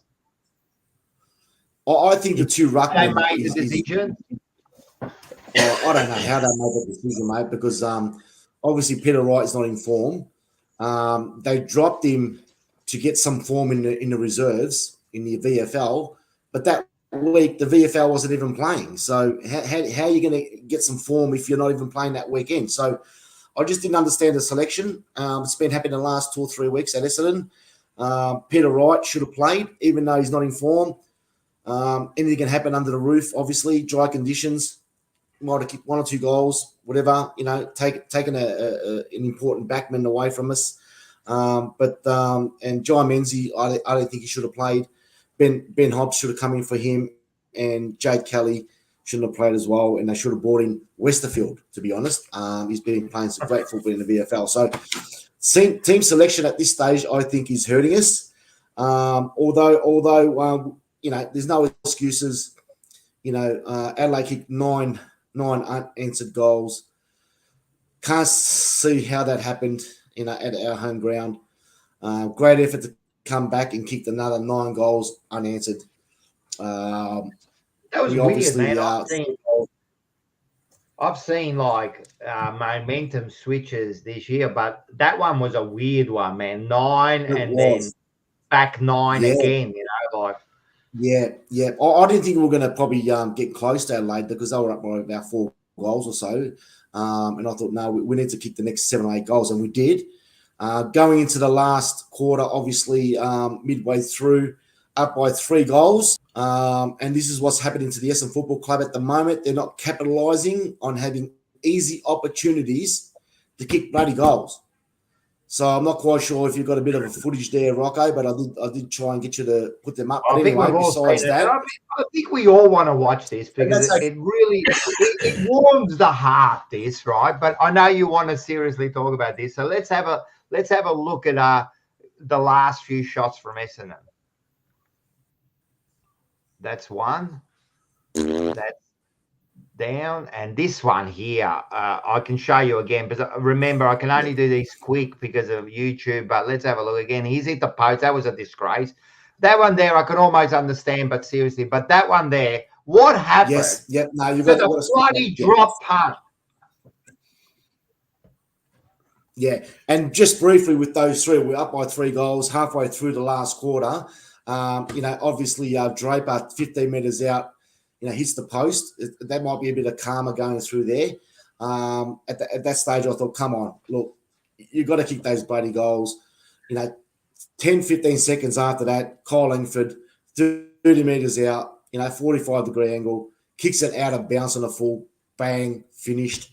And Nate Caddy, obviously a young player, only played a handful of games, running towards open goal, tries to banana it and kicks it out of bounds on the full. Bang, another one gone. And obviously Adelaide capitalised and they kicked 3, very smart goals, bad defending, and they took the lead and 50 seconds to go, back into the centre square. Zach Merritt gets the ball, starts running towards the forward line. I said, come on, boys, if this is it, this has got to be it. Someone lead, take the bloody mark. He obviously kicks it. He did lead. He did lead. There was a player, Nick Martin, that did lead as well. No, Nick Martin went for the shot, but I don't know who led out of the square. He did lead. He just got spoiled. It was a great spoil by that. Yeah. He did lead. But then Martin should have kicked that goal. Yeah, that's right. Well, Martin obviously, when Merritt was running towards the goal, 50 seconds to go, Martin was leading and he was about 30 metres out, but Merritt decided to go a bit longer towards the forward line. And that was our last opportunity. Very just devastated. I actually hit the bloody chair in front of me. I don't normally do that at the football after the siren. And it took me an hour and a half to get home after that, which I wasn't too impressed. Well Mark, on that, you turned around and said that you hate going to the footy because you hate going to the footy when you have to be watching the game and have certain people that get very, very emotional and they start becoming verbal and they start using inappropriate language, etc., etc. Well, let's just say that you did what you did, and then there's a father and a mother and well-educated people, and they're taking their kids to the footy, and all of a sudden they see that kind of behaviour by you smacking the chair like that. I mean, what do you give out as a person? Because to me, that's inappropriate behaviour. I mean, at the end of the day. Sorry, I'm gonna jump in and I'm gonna now talk on behalf of Mark. Yeah. Don't bring your kids to the footy, mate. Yeah, I agree. There is nothing wrong with that. There is nothing, as long as you're not racist, as long as your swearing is to a minimal, as long as you don't do any of that. If your kid gets offended by it, you know what? Yeah, put him in the wall and send him home, mate. I'm only going by what Mark said last week, but can I just say what I would have loved to have seen is every single Adelaide player to do what Draper did. All of them up on the ground. That would have been, for me. Because it was almost payback, wasn't it, Marco? Karma. It was a bit of karma. But just going on that, Manny, about at the football, at that time, we all go to the football and we all, have a bit of a freedom of speech and, we're emotional and we can swear. I don't mind that, mate. But I'm not going to go paying for good seats and have some young punks behind me, right, saying this C-U-N-T word, which I'm not going to say it on the show, continuously while the crowd is still quite quiet. I don't mind when there's a goal and say, yeah, go to fucking Bombers, yes, hit the chair, come on, Dons, and, rattle and carry on. But when you continuously start saying, swear words, starts with the C, you're going. That's not acceptable. And at half time, I agree. You've got to be real careful with the C word. You've got to be real careful with that. But they're young punks, mate. They were young punks. They're young kids. I'll tell you a little story. We were at the North Melbourne game just quickly before we move on. I wasn't so much, but Mars and his brother and my son were giving it to Zach Fisher every time he come, and I'm telling you, he could hear him. He was loud, and he was saying to him, "You're a weak prick. You left the club. That's why you left." He was giving it to him, and some bloke, some Carlton supporter, took offence to it and called the security on him. So the security come over, and everyone stood up in the whole thing to him and said, "Mate, you got nothing here." He didn't swear.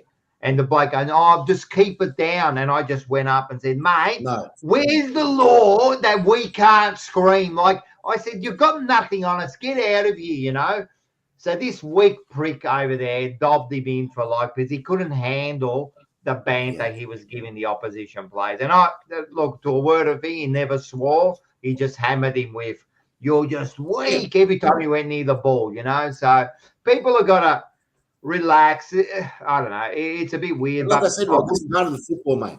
We go there, we're home, we work all week.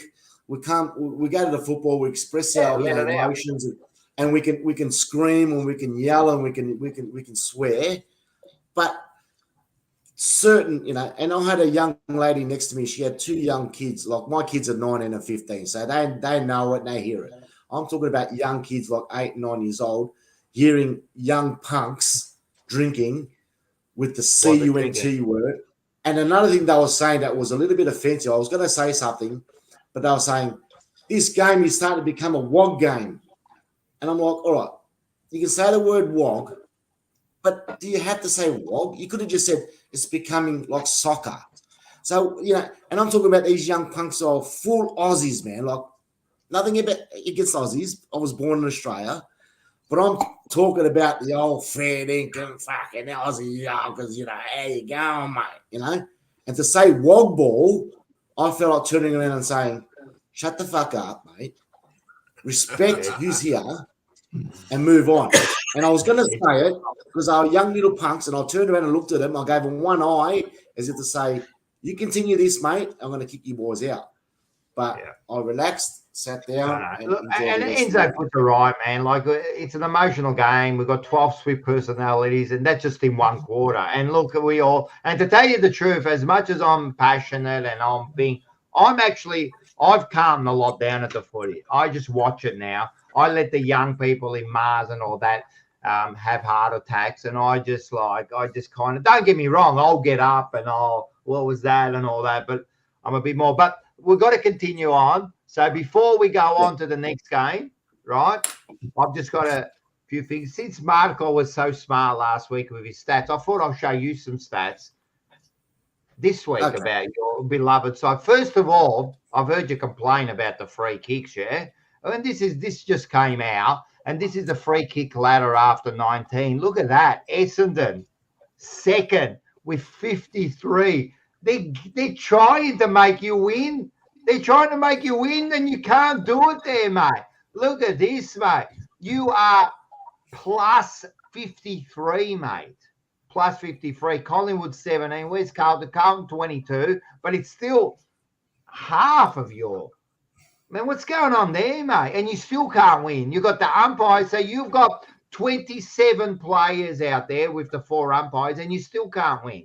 I just quietly, did anyone see where Richmond was on that ladder? I did say that, and we've said that before, man. You can't play a trick, mate. Not only you can't win, they're absolutely punishing. That could be one of the reasons, man. It's injuries, umpires, weather. No, I think we should actually be on top of that count list there, Rocco. We shouldn't be on second. We should be actually an extra 30 more free kicks. That's you want to have a look some more. So you gave us some stuff about my team last year. Let's have a look at your team, mate. Let's have a look at your team. This is the Bombers' defensive profile from 23 to 24 points against. Well, you've gained 2 spots. You went from 15 to 13. Points against from turnovers, you're still at 14. And defending ball movement, you're still at the bottom 4, mate. What do you have to say about that? You have not improved at all as a team. Your defensive mode, you were talking about our defense. Your defense is absolutely a joke. And if we can continue on, we can keep looking and we can go into that, and you could see your defensive profile has it's 15 to, it really hasn't got anywhere. And there's your run home now. You got the Saints, which are still iffy. And then I'm telling you, those last 2 games there, it's not looking good, mate. I'm telling you, when you look at numbers, which you love to look at numbers because you were giving me numbers last week, right? There's your numbers. Well, they were correct numbers that I gave you last week, Rock. They weren't make up numbers that I gave. Now we're talking about your numbers. What do you got to say about those numbers? There's another 5 weeks to go, and those numbers can maybe improve if we win the next 4 or 5 games. So, well, they haven't improved in 2 years. Well, they might. There's still 5 weeks to go. All right. Anyway, that's it. I love that. All right, let's move on. Let's see what. Nothing's changed exactly, mate. That's a bottom two pro. It is a bottom two. And actually, I would like.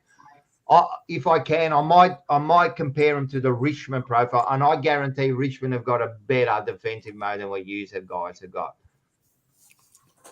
So I might do that, but it might be my little. Yeah, of course, man. I don't stuff around. You want to get to me, I fix you up. I got all week to get to you. So if anyone wants to got to say you got something to say, Manny, because I'll fucking get you too. So, but while we're Manny doesn't want to say anything. while we're doing that, did somebody say? Did they say prosecutor Rocco or did they say prosciutto Rocco? Prosciutto Rocco. Right. Okay. Fuck, I wouldn't mind. What about? Let's get back. Well, let's talk about this one. 2013, 133 to 913, 67. Look at this. I'm spewing that hasn't a picture of Ginnivan on there because Ginnivan absolutely, can I say this? Tore you a new asshole. And before you go into your little thing, right?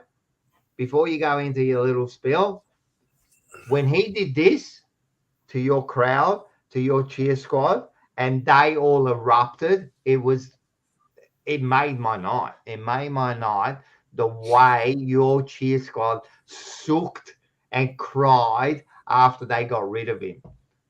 So tell us about the game, Manny. Well, you know what, Rocco? I think that's the beauty of the sport.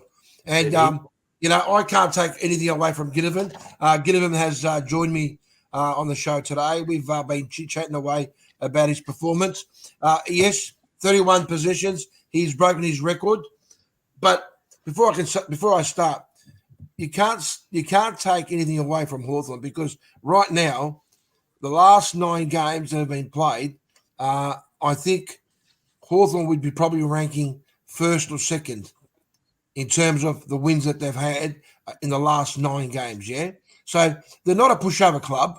No, they're a club that at the moment they've got young boys and they've got something that Collingwood was lacking, and that's they're determined. They've got determination. They've got they're excited.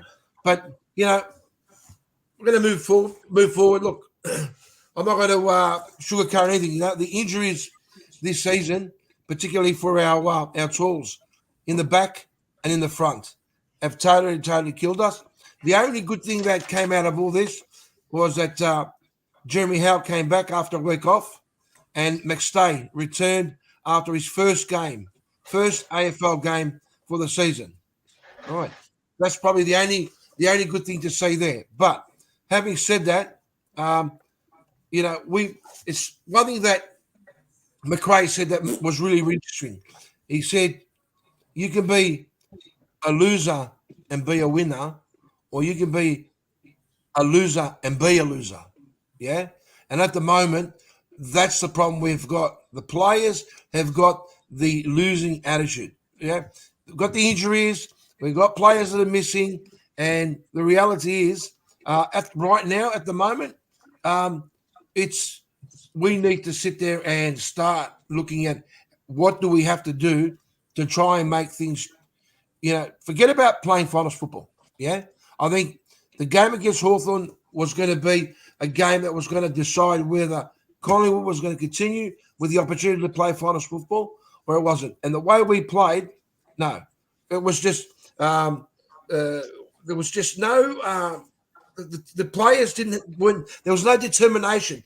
We were giving the ball away too often. Hawthorn, they were chasing harder. Their midfield did better than our. However, our midfield, can I say, probably kept us a little bit respectable. But our defence at the moment, we're just a jigsaw puzzle. We need to move things around to try and get things happening. But having said all that, McStay, all right, he's a big play for us, all right, because he's actually good when it comes to contested marks.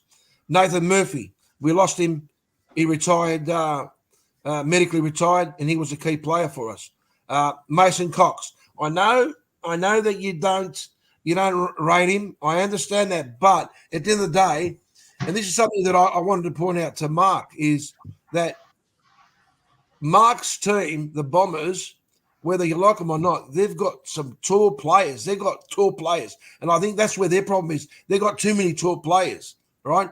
I would have loved to have a couple of tall players that the Bombers have. Myercheck, he's missed 7 games this year. Tom Mitchell, 12 games.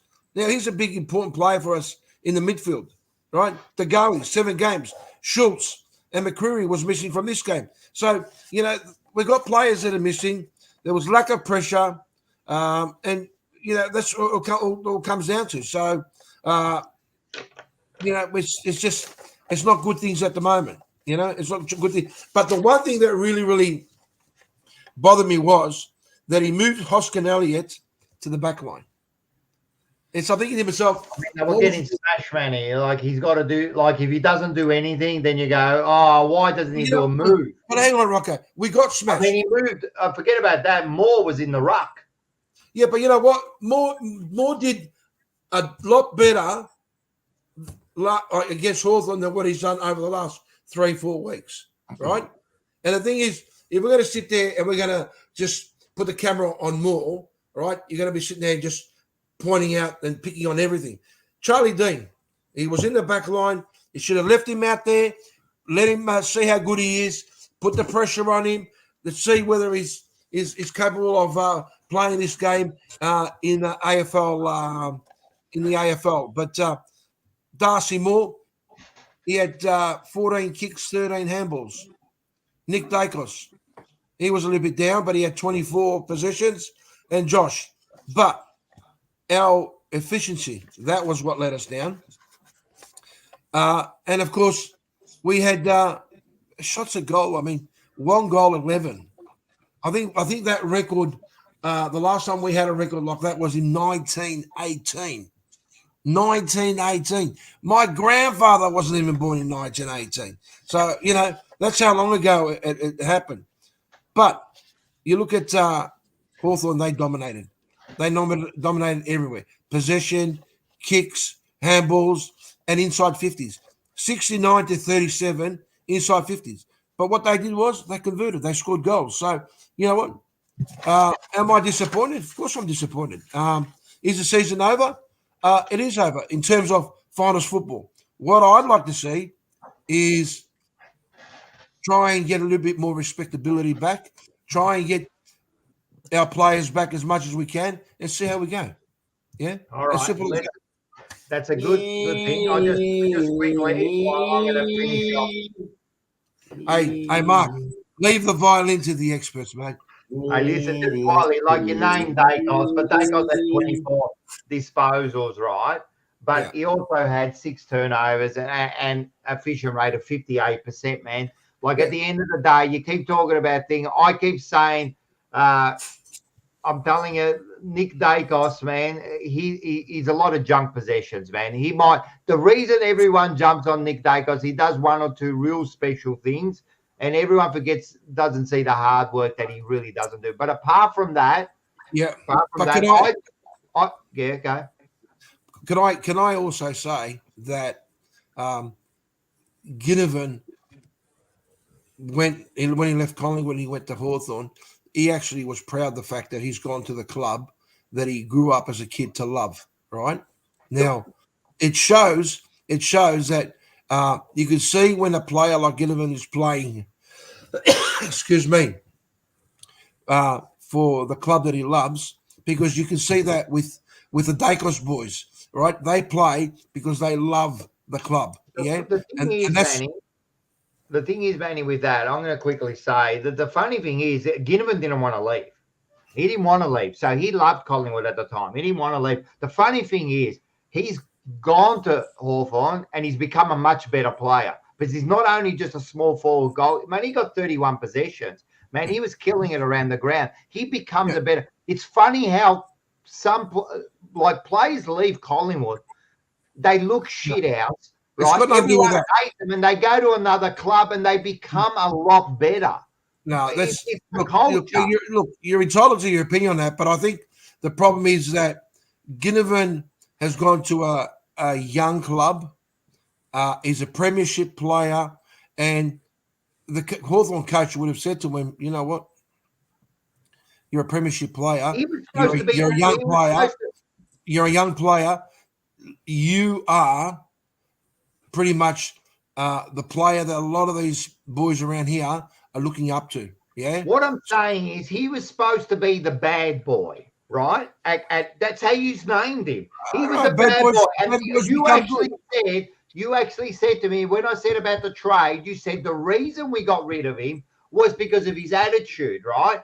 But he goes to Hawthorn and he's a perfect citizen. Well, So we'll that see. says something about your culture.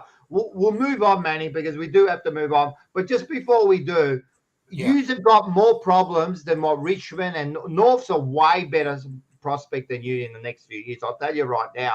Because if you have a look at your age gap, these are your players, 30 plus. Prendlebury 37, Jeremy Howe 35, Side Bottom 34, Mason Cox who's a dud 34, Jamie Allen is 33. You got Mychek at 32, Mitchell at 32, and then you got the others. McStay, you're saying, is at 30, Cameron 30.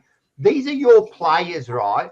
And you've got some serious because you've got no talent coming through. You have really got no, and if it wasn't because of the father and son, right? You would be absolutely stuffed because I'll show you this. This is in the last 10 years who you have drafted. Yeah. Right? You have drafted merda. None of these players are playing except for Degoe and Maynard. The rest are all done. This is 2, 6, 7. That's like almost 20 players. That is a waste, right? And if it wasn't for the Dacos boys and more, and then you had 2 good picks in 14 in Degoe and Maynard. Yeah. Mate, you have absolutely, I'm telling you, your recruiting and that is a disgrace. Yeah, here we go with your fucking thing, mate. And you know what I do when you do that, right? So you could say, sorry, I don't like that. No, is it you and then you? No. I'm gonna fucking put you and then you. Is that right? All right. Look, listen to me. We can do all that, and you can show me your shit premiership at the end of the year. I'm telling you now, you have cost your side many, many years, and you just look at that. You can do the violin, right? But this is your issue.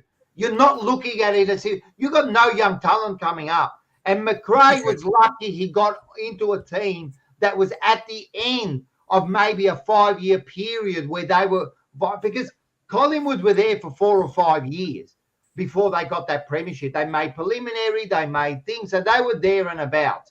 But you have absolutely dropped the ball. You talk about Richmond using their players too long. Mate, yours looks absolutely twice as worse.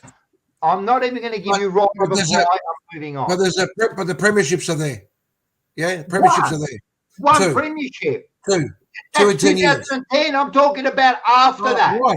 Well, when was the last time you won it, Rocco? But that's got nothing. See, this is what I mean. That now you're trying to. I'm not talking about my side. I've just explained to you since 2013, right? Yeah. If it wasn't for your father and son, your recruiting is the worst in the AFL league, right? Accept it, right? And don't give me all shit about my side. But it won a premiership. I'm talking about you won your premiership, but you talk about Richmond. Let me speak, Manny. Yeah. You talk about Richmond. Right? How their old players, should they have stayed? Should you have kept Martin? Should have that? Have a look. Like I said to Mark last week, right? Get your house in order before you start talking about other. Well, you know what, Rocco? If we get another premiership in 10 years' time, I'll be happy. That's not the point. Why not? That's not the point. You know what that is? That is all you've done is you deflected your issues. No, it's not. Yes, you have. Because you set yourself up, and now with those players going out, I'm telling you, you're going down. If it's not for the Dacos boys, Spot on, Rocco. And the thing is, Manny, what you should be doing now is getting some research.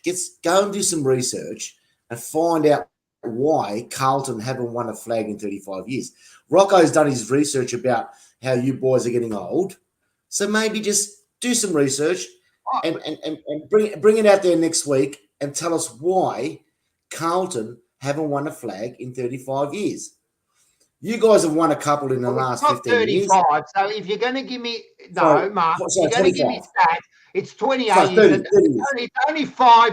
It's only more 5 years, and you haven't won. So if you want to add my team, don't add my team. I'm just don't go with the stats about my side why we haven't won and that. Like, I'm talking. See, this is the problem with you two. You deflect. Let me talk, Mark. You deflect. I'm talking to Manny. I'm not talking to you, Rocco. Right. So, but you know, but as soon as you implicated me in that, I'll get involved. Right? You should have said. Yes, you did. Yes, you did. You added my side, right? And then you added the wrong thing. So get back to your 7,000 days, right? I was talking to Manny about why his team has been absolutely a disgrace in the last 11 years in their recruiting. Well, you know, Rocco, you don't make sense. I'm done. Let's move on because I want to finish on time. What a statement. You don't make sense, but I'll accept your statement. I don't make sense. I bet you I make a lot more sense than what you do because I want you to explain next week. I'm going to give you time next week. Statement. Why that what? That's not a statement. I've given you stats. No, it's a statement. No, it's not. Yes, it is. I've given you stats. That's a statement. First and foremost. No, it's not a statement. I won't let you continue, Manny. That wasn't a statement. It was stats. I've given you proof of the last 10 years. Thank you for your statement with numbers. Yeah, that's right. You know what you do, Manny? Research and come back at me and don't give me your crap about Baba. If we win in 10 years, what you say doesn't make sense. First of all, the injuries that we've had this year. That's got nothing to do with it. That's got nothing to do with what I just showed you.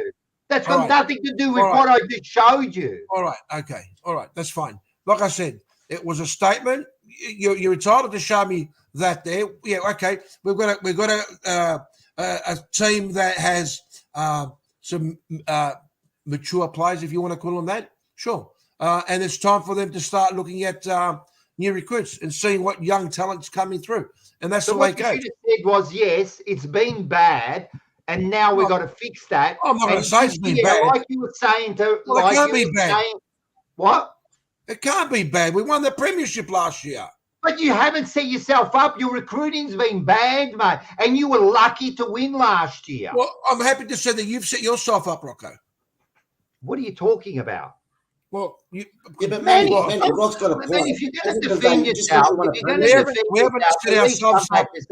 let's move on, mate. Let's move on. Yeah. I've given you some homework. Thank you for the statement. That's good. That's good. I can see again. I give you. What I do is I go away from your script, and you got no idea how to answer it. Thank you for your statement. Move on to the next game. I can't be bothered because you really bore me to death. Let's move on to the next one. Here you go. Up to Quinn. Oh, thank you, Rock. I think Rocco Moro. 16 to 11-9. What is it? 11-9, 75? Yeah, that's the one. That's the one. Rocco Moro pointed out beautifully. You're actually up to three-quarter time. 8 points. You actually showed something for a little part of the game. Well, it's been a couple of weeks in a row. We've showed something against the Giants. We did pretty much the same thing up until about three-quarter time. Was when we started to sort of drop off. And look, I won't take too much time because I'm conscious of time, but it was, look, again, the three quarters effort was great. Young guys really stood up. Ryan Mansell is playing some really good footy at the moment, like perfect role as a small forward. He's top 5 in the comp for tackles inside 50. He's kicking goals. He's positioning himself properly. Steely Green comes in second or third game, kicks a nice goal. So there's good footy being played by some of these young guys, which is really promising.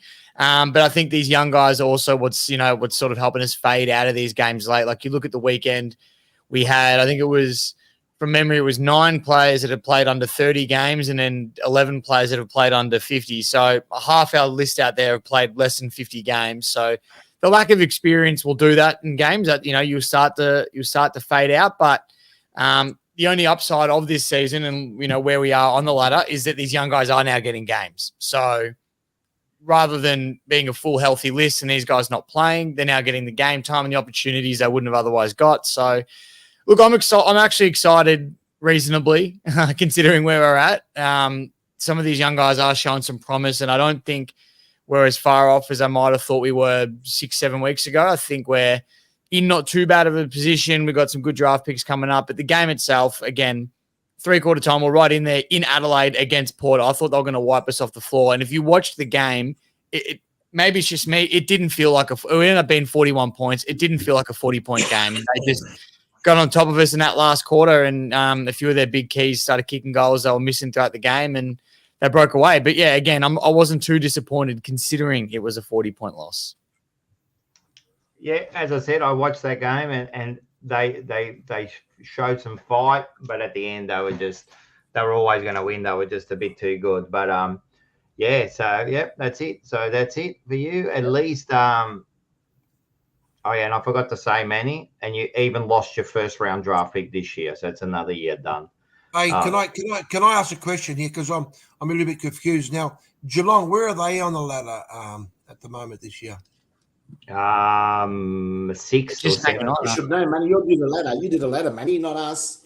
No. Well, I understand that, Mark, and thank you very much for pointing that out. But I'm just going through the Geelong Cats, and they got. This year, what the difference they've got from Collingwood is that they've got no injuries. But let's talk about Hawkins, 36, Dangerfield, 34, Cameron, 31, Stewart, 31, Rowan, 33, Isaac Smith, 35, Cameron Guthrie, 31, 33. So at the end of the day, for the last couple of years, we've been talking about but what you're missing, they are that army also. The last couple of years, don't interrupt me, please. The last couple of years, we've been talking about the Geelong Football Club, and a lot of people have been saying, the geriatrics. Sometimes you need the experience. You need a little bit of experience. Yeah. Okay. So, like I said, the difference between Geelong and Collingwood is, first of all, they're 6th on the ladder, right? That's the first thing, right? The second thing is they're drafting over the years, right? They're setting themselves up because they've got a lot of good young talent there. You can't name your young talent. We've got some good young talent. You wanted to take that out. I told you, let's move on. I've given you your thing. You want to now deflect it to another side. We were talking about your side. Yeah, right? thank you very much. So don't deflect it to another side. Well, because I'm trying to prove to you that the age that you're talking about makes no difference. On the ladder, mate, and they're one of the contenders. There you go. And so how do you compare it to your shit side? Well, you're contradicting yourself, Rocco. How? Well, because you're sitting there telling me about our players and their age. So who have you got that's coming through? We've got some young players there. Who? Well, next week I'll give them. Then stop interrupting, because we were talking about Richmond. Stop interrupting, and I said we've got to move on. We finished with Richmond. No, we weren't. We were finished with Collingwood. No, I think finished. But we were finished with Collingwood, so move on, Manny. Come on, boys. Come on, boys. Let's go. There's another big game to come up. We've got a big game. 16-11, 107, 14-4, 88. Again, 2 weeks in a row, man. Teams have absolutely scored straight on us, mate. At one stage, they were 12 goals, 1 or something. But North Melbourne brought it right up to us. They played a good game. They got some good. This is what I'm talking about, young talent. They got some good young talent on their side. Schneasel, he's a really good young player. He won their best and fairest last year, and he'll probably win it again this year. Their forwards were absolutely running riot. They were really good, but sometimes you just got to win, and that's all I've got to say about our side. Sometimes you got to win, and we had to come out of the third quarter, and then we took the points, and that's all that matters for this week, and we'll move on to next week. It wasn't really a game I can dissect too much. There's not much I can say. North Melbourne aren't as bad as you think they are. They actually play some good football. In the last 6 weeks, they've actually, I think they've won 2, lost 3 by less than a goal, and the only team they really got smashed with was Sydney. So they're a good young side, and they were always going to come back hard. And yeah, we've got we did some moves there. I mean, we were talking about this yesterday. We were talking about this last night. There's some things that happened. DeConning does his foot in the first quarter, cracks his foot in the first quarter, and then later on he did get a punctured lung. We had a few injuries. Walsh got a couple of knees to the thing. We had Sam Durden who came in. We had Marchbank come out. Then Sam Durden got injured straight away in the back line. We had no Boyd. So then all of a sudden Chera had to play a backward role, and he had to play in the back. So it kind of like changed the dynamic a little bit of the team. Should we have won by more? Maybe yes, maybe no. I'll still take the 19 points, second on the ladder, and we'll move on to Port. And I think. So I was going to say, is it fair to say that the injuries that Carlton has sustained over this over the weekend has been at a cost? No. You don't think so? No. So I know what you're going to ask. So if you want to talk about TDK now, we could talk about him now. Or maybe you had it for me later on, because I don't know what your question is. But I'll address it either now or later. Which one do you want? You're the host. I don't know if you're going to ask me later for the under the pump. Like, I don't know. We can do it later. I want to go over it twice. No, there won't be no questions. Wasn't that question? I will. So I know that everyone's going to say, and someone uneducated like Magpie Manny would say that, right? But I'll show you. I've been prepared, and I'll show you. So people think that because we've got Pitternet, and Pitternet in almost any other side would be their number one ruckman, except for 2 or 3 sides, right? And you might go, yeah, is he? And I'll show you some stats. So here you go. They played 16 and 8. You can see time on ground, just a bit over. But you look at disposals, it's only 2 meters gained. Naturally, TDK's always going to do meters gained the way he plays, right? But contested possessions, he wins, right? Possessions is just a couple over. Centre clearances, 3.3. Total clearances, 6-4-9. Well, we'll continue on to the next graph, right? You can see run contest, it's 68 to 64. But if you have a look at total hitouts, he does more. He wins more. Hitouts to advantage is more. And advantages is more. So I understand what you want to say about TDK. And don't get me wrong. TDK, I love him in the side, right? He's going to be out for the home and away. He'll be back for finals because they're saying the home and away. So it's a fractured foot. The punctured lung, I don't think it's going to be a massive issue. But, mate, I actually think our clearance work and our centre work is better when we got Pitternet because he plays better with he's more of a tap ruckman. We've got people like Cripper and we've got people like Hewitt and that who are down under the, like ground ball gets, and I think he suits them a lot better. So for your question of is it going to be a problem, I don't think it will be a problem because we have a great backup as a ruckman. Right, yeah. So yeah, I don't believe TDK is your ruckman. I think Pitnet is your ruckman for Carlton. They're different ruckman, and I like what TDK. But people say, "Oh, Pitnet doesn't do enough around the ground." But when you look at those stats, he's actually a very confident around the ground. He's a big bodied player, and he's a ruckman, and he gets involved and uses his body. And he's the big, like he said, he's a big bull. He's the big bull, like he's more. Yeah. And but I think you will miss TDK regardless of the ruck. I think you'll miss him just around the ground, towards 100%. The forward line and the back line, intercepting and taking marks in the forward line. So he's going to be a massive loss to the Carlton Football Club. But I don't think he'll be a massive loss at all because I don't think he'll be a massive loss at all because I just show you the stats and around the ground, Pitternet is very capable. The only time that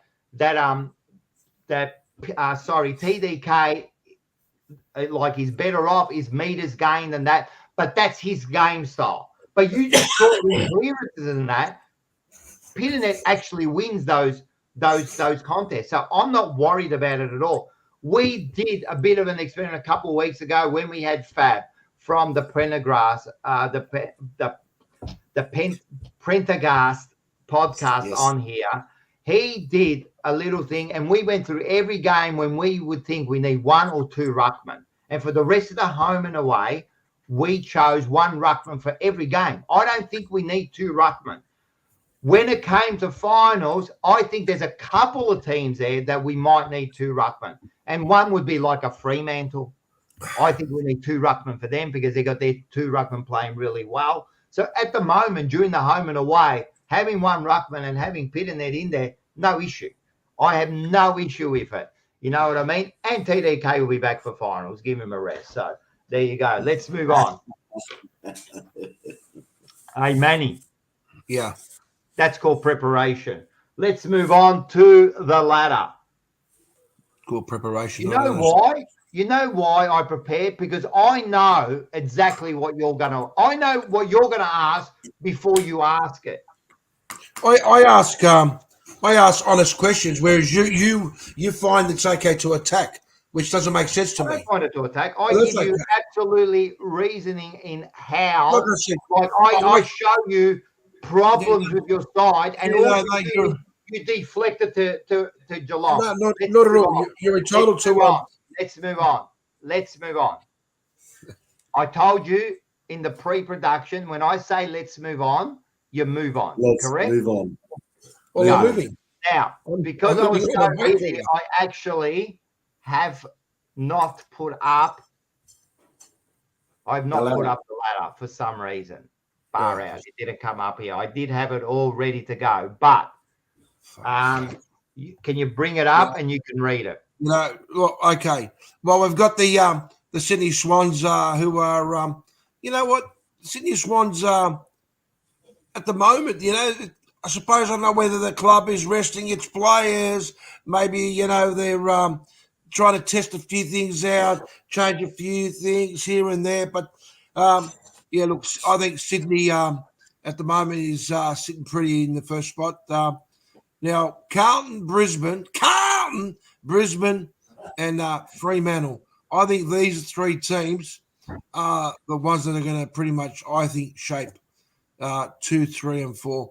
I think GWS and Geelong and Port, you know, they're going to be the look. Personally, I think the way it's been shaped right now, the top 8, I think that's the way it's going to sit. But having said that, you've got the Western Bulldogs who are breathing down. They've got Sydney this week, and they've beaten the 2 top teams.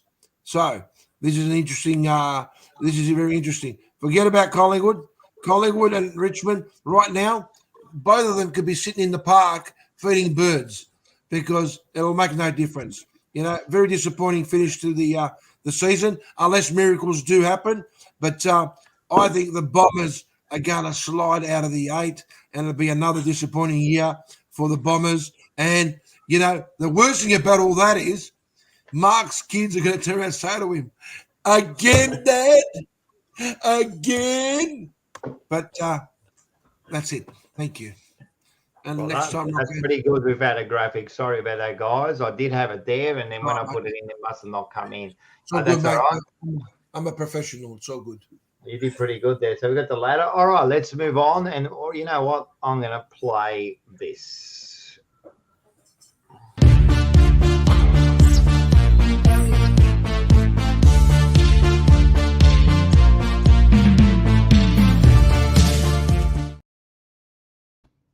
All right, let's get into the tips. We're kind of like, we're not bad with time. I'm telling you, people, one day we are going to finish on the 2-hour mark. I'm going to give you a bit of an insight of what we do, all right? We get on Messenger and we get on and we talk and we go, right, this week we're going to make 2 hours. That's it. And so far it's 2 hours and we've still got the tips to go and a few other little things. So let's move these tips real quick and we'll leave the Collingwood-Richmond game to the end, yeah? Well, the best part is it is one of the last games, which is good, so it won't be too bad. But we'll start off, Rock, with your boys. Not sure if you got something for them. But I've actually got something. I did. Yep, I did put something up. Here we go. There we go. Well, the Blues take on Port Adelaide at Marvel Stadium. And let me just say, no, I put the MCG. Sorry about that. It's actually Marvel Stadium. You are correct. Yeah. Don't rock up. Don't rock up to the MCG. It's at Marvel Stadium underneath the roof, man. I don't want you to rock up at the MCG and say all of a sudden, Rocco told me that there's a game here tonight, right? Actually, no, you know what?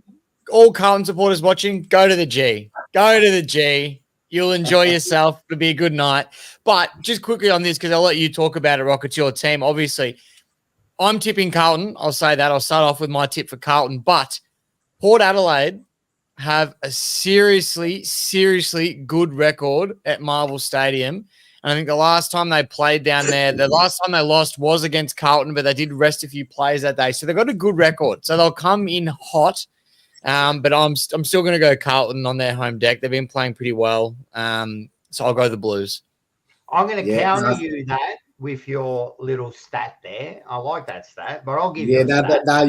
You're spot on there, Quinn, mate. I was just about to say that Port actually played quite well at Marvel. Maybe the Blues should be playing at the MCG against these guys. Now, I've just noticed, Rocco, that at Marvel, you guys don't play too well under the roof there. It's not our favourite ground. No, it's not. I've noticed that the last few weeks you've been playing at Marvel and you've been getting beaten. Obviously, North nearly pegged you guys on the line, but Port played quite well at Marvel, and I think Carlton are going a little bit the Blues at the moment. They get the Blues going down, and I think Port will win by 7 points this week. Nice. And Manny? No. I've got Carlton, matey. I think Carlton's going to win it this year. I reckon they're going to win the flag. But so I love. Yeah, of course I'm going to go Carlton, and I think like this week I thought one thing I didn't talk about. You know, you can say what didn't go right last week, but what did go right, our small forwards are really working well together. Between them, they kick like 10 goals. Motlop come back, kick 3. You got Fogarty kicking goals now. Always, I'll tell you something. He's probably one of the best small forwards going around, and you might laugh at that, but there was a stat that come out the other week that if Owies was playing for Collingwood, he'd be leading their goal kicking at the moment. So for a small forward, he's kicked 27 goals. We've got the 2 big boys, so we'll be right up. Pitternet will come in. As I said, Hewitt came in. He was really good. I think Boyd will come in, and I think McGovern's one of our most important players. He actually takes on the game, so we'll be right. But with your little stat there of, we don't play well and all that, all right. And Port Adelaide have won there. I'll give you a stat. Since Voss has taken over Carlton, he has never lost to Port Adelaide. That can change. There you go. Oh, but so good. But how dumb is that, Mark? How dumb is that? You give me a stat, right, saying about the Marvel Stadium, right? And I could have easily said to you, that could change. If my grandma had fucking balls, she'd be my grandfather. I've given you a stat, right? So shut up. Okay. And the other stat is, I think they're right, but I don't think they've beaten us for like 6 or 7 years. They're one of the teams we've got absolutely the wood on, you know. So that's my stat. With your thing, that can change. Come up with a new line, Mark. You're absolutely useless. Well, that can change because Port played quite well at Marvel. Of course they can change. Of course. Of course they can change. Rocco, you're very upset. Oh, my God. You say that every week. That can change. I think it will be different. Rocco gets upset. You know, I'm never always going to agree with you, Rock. I'm never going to always agree. It's not about agreeing. It's about just making, like, words just come out of your mouth. I don't think, I think they bypass your brain. All right, let's move on to the next game. North take on the Cats. I feel like North are playing some good footy. It's down in Hobart, but it's probably a little bit one-sided still. I think Geelong will bounce back this week after a disappointing game against the Dogs, and Geelong should get the win against North. Yeah, I'm going to go Cats. Look, North, I'm telling you, they're good, but they'll get better. But, for me, it's the Cats. Yeah, Geelong for me. Yeah, Cats for me. What'd you say, Mark? Yeah, Geelong for me, mate. Geelong for me. Geelong, yep. Yeah, everyone Cats. All right, beautiful. Yep. Yep. Next one. Alrighty, we go down. It's the Q Clash. The Suns taking on the Brisbane Lions. Now, let me tell you, all year, Gold Coast have won every game at home and lost every game away. It's a home game for them. They're playing the Lions, who are in red-hot form. This will be the first home game the Suns lose this year. Brisbane will get the job done. They're playing some seriously good footy. And the Suns, they always tend to shit themselves this time of the year. So, Brisbane for me. I'll go first. Spot on for me. Brisbane for me as well, mate. Brisbane for me. Oh, Brisbane for you. And you, Manny? No, I need a little bit of sunshine, so I'm going for the Suns. I'm going to join you. I'm going with the Suns. I think they'll keep that home ground record, and I reckon Brisbane have got to lose a game.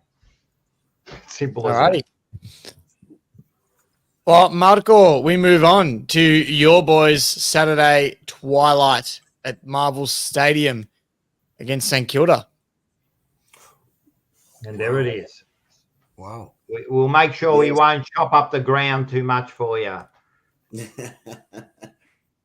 Now, obviously, this game's going to be a crackerjack game, but it's pretty much like a bit of a final for us this week. And I don't think it's going to be a close game. I don't think it's going to be close. I think it's going to be either one team will win comfortably, and I think Essendon will win comfortably by 30 points. I like it. I'm actually going to go Saints. Yeah, so am I. St Kilda. St Kilda for me.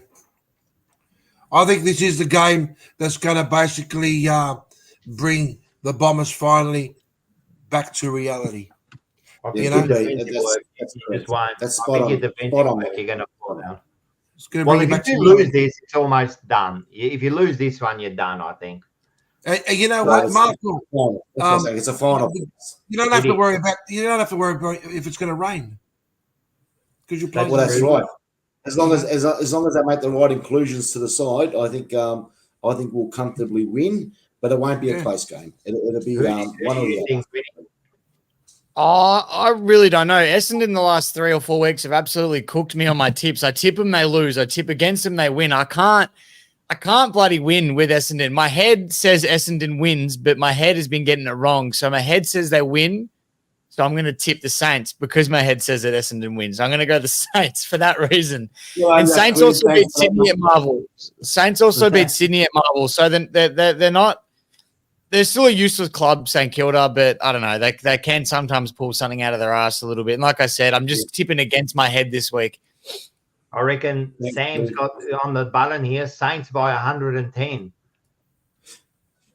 Oh, that's a big call. It's going to be one or the other, mate. It's going to be one or the other. All right. Move on to the next one.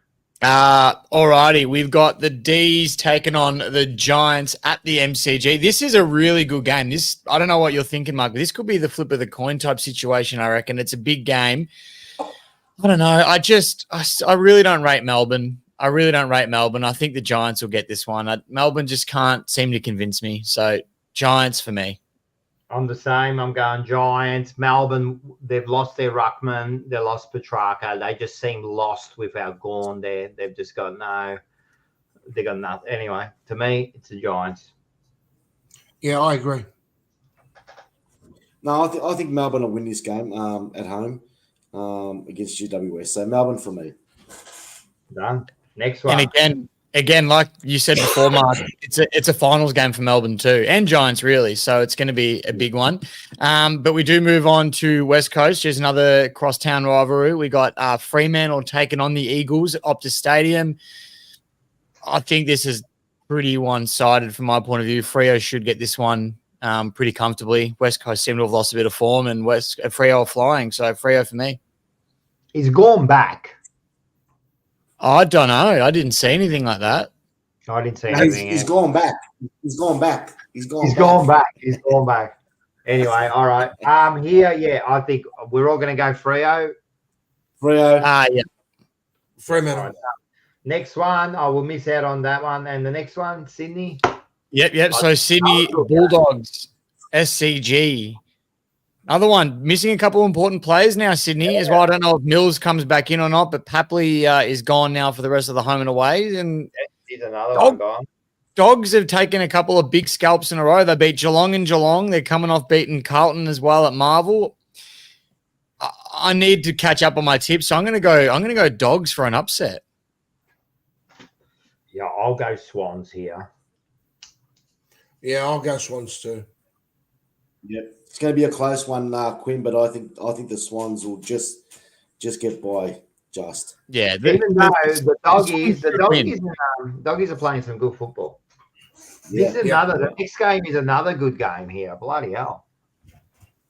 Adelaide Hawthorn is coming up next as well. And again, Adelaide Oval, it just makes things so much tighter than what it normally would have been.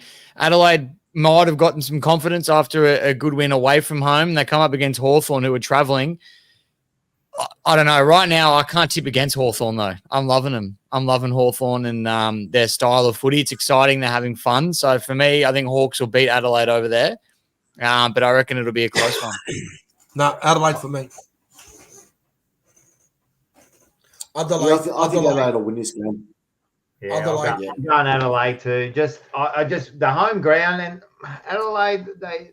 They look in the last few weeks. They don't look bad. But you're right. Hawks are one of the informed sides, man. They remind me a lot of Carlton last year when they made their run at the end of the year, and they keep winning and they got a lot of passion about the way they're playing and they got some good players. So yeah.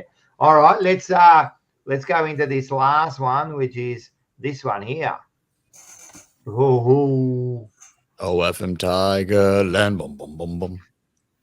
What do you reckon, Manny? It's a big clash. Sunday Arvo, the early game as well, so no one's getting home at 10:30 at night on a Sunday. Perfect occasion for a big rivalry game. It is too. It's yeah. Look, I think if it'd be really, really nice to see one of our favourite players who loves playing against the Richmond Football Club. He broke their heart, Richmond's heart, and knocked them out of the opportunity to play in that grand final. You know who I'm talking about? I'm talking about Mason Cox. So, look, as much as I'd like to think it's going to be a good game, I think that at the moment, even though Collingwood's got the injuries it has, I think we're a much, much better side than Richmond. And it's only been the last 4 or 5 weeks that really it's about trying to get McRae to get things right. So I think the Magpies will win this one. I reckon easily by 4 goals. No, I did some research and I was looking into the game, trying to find arguments and reasons that Richmond could get this one done. So I went and looked at all the stats and I thought, where are we placed in certain areas compared to Collingwood? And I won't lie, I was looking pretty grim for Richmond. So I threw all the stats in the bin and said, fuck them, we're not talking about stats. Richmond's just got nothing to lose at this point, and I reckon that almost works in our favour because there's absolutely zero pressure on us heading into this game. A lot of people are saying that there's an upset potentially on the cards, and I think the fact that there is nothing to lose helps. We've been pretty good at contested footy all year. On the weekend, we weren't so great, but we found our way to win the ball on the outside. If we can put that together on the weekend, it makes it a lot better. Similar to you guys, Manny, I think our biggest issue is finding a way to score. You've got McStay back, which definitely helps, but I think our lack of forward and our lack of Toby Nankervis, our number one ruckman, is going to hurt us as well. But going by past history, it's going to be a really shitty game. Richmond Collingwood, I don't think have played a high-quality game of football in a while, so it'll probably be a pretty average-looking game. And if the weather comes down and it rains, I give Richmond a very good red-hot crack. So, of course, I'm going to tip the Tigers, but I reckon it's just going to be a bit of a slugfest. Yeah, good analysis. I like that. At least someone does some research. No bets, boys. No bets. What we'll do, first of all, who are you picking, Mark? Oh, flip of the coin for me, boys. Flip of the coin. It's going to be a close one. Okay, we have got heads. Pies. So it is Collingwood. Sorry, All Quinn. Collingwood for me. No, what I saw of Richmond last week, I was quite impressed, man, for 3/4. And what I saw of Collingwood absolutely alarmed me how bad they've been playing, man. They've lost their structure. They're still playing a game like when they had a full list and that. They Injuries. don't push up high. Yeah, They injuries can help. leave too many gaps. Injuries. Yeah, look, at the end of the day, of course, injuries is going to make a difference in that sort of stuff. And Richmond have got their own problems with injuries. Of course they do. I don't know what I saw. Mate, 3/4 there, you looked hot for a while there. So I'm going to go Richmond. I'm going with you, buddy, man. Richmond's going to take We got a 50-50 split this week in the tips. And I'll Yeah. just tell you, man, we could label this, Manny, the injury cup for this season. The way both our teams have been hit by injuries, it's the injury cup this week. So it's basically a battle of who's the least injured, I reckon. Well, if the weather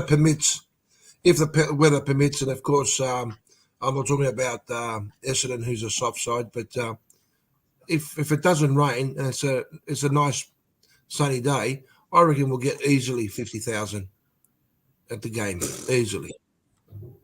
I think being Collingwood's home game, I think helps that, because I've said it on the show before. Richmond have been real disappointing this year. Collingwood fans haven't been too bad. So if the weather, like you said, I reckon if Collingwood fans, their home game, they rock up, the crowd shouldn't be too bad. Well, that's right. Our to be fair, our Magpie Army's always there. You know, I get Mark who sits and goes, I mean, you know, the Magpie Army might be there, but we did have a question here. Are you going? No. Again, of course, we all. So whoever asked that question here, oh, here it is, Blue Bagger. You knew the answer before you asked it. The last thing before we move on, right? The last thing before we. My man, Arash. Is there going to be a bet or no? Look, I'm happy to shave my head if Richmond lose. We'll say that. No. Is there going to be a bet? No. I think rivals should always have a bet. Come on. I don't mind one. Okay. What we need suggestions. So if the chat wants to jump on, what we'll do is we'll think about it while we go through the next bit, and everyone gives suggestions. Let's give reasonable suggestions. I mean, Manny did shave his head. I mean, dude. So let's do some reasonable suggestions here that they could do. Maybe wear the gear. Maybe. Something with a bit of spunk, not like Marco who says, "Oh, we're the Collingwood jumper during the show." Big deal. Got to put your balls on the line, Marco. But then again, your team doesn't have big balls anyway, so don't worry about it, mate. I can tell you right now. We're a Collingwood Guernsey, mate. Let's put balls on the line, mate.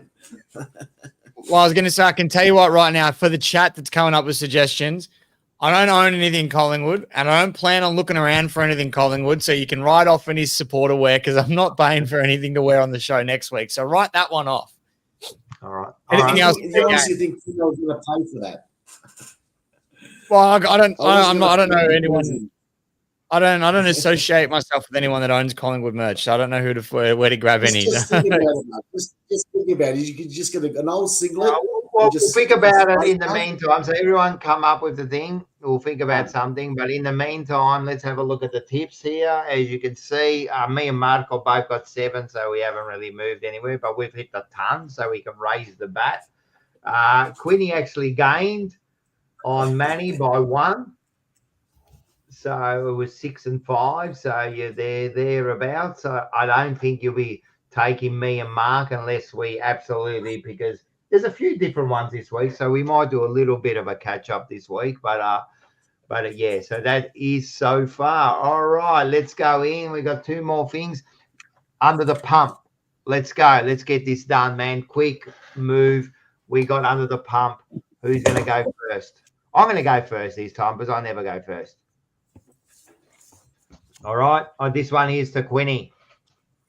Quinny, there's been a bit of talk about your Dusty and about is he, well, you know, like is he injured? He went over to So it's a two-part question. So it's about Dusty. He went over to New Zealand and then he's supposed to be injured. Then he played golf. Has he checked out? Should something be done there? And the second part is Kane Corn says something about your coach. Show a bit more passion on the boundary. He's on the boundary instead of being nice. And there you go. Oh, that's all good. Should he be more a bit ruthless and also ruthless with Dusty? All right, I'll answer the Dusty one first. I'm a bit 50-50 with it. I do think the media has made more of a circus out of it than what's needed to be, as is always the case with Dusty. It's been that way for the last 3 or 4 years, as talks about him leaving, talks about him staying, this, and that. So I do think there is a bit of a media circus. It's driven this a lot more than what it needs to be. I'm not necessarily from him, but I'd love for the club to tell us more about what's going on. Like, rather than just saying, oh, he's got a sore back and that's it. Like, tell us what's going on, because from the outside, of course, he looks checked out. You see him not playing. You find out he's gone to New Zealand. Of course, that screams checked out. If the club was more transparent, you'd have a better idea of what's going on. So that's sort of where I'm sitting with that, because it does look a little bit from the outside like he has checked out. But I don't think he has. I think that's just because we don't hear anything. So I think that's why we've gotten that.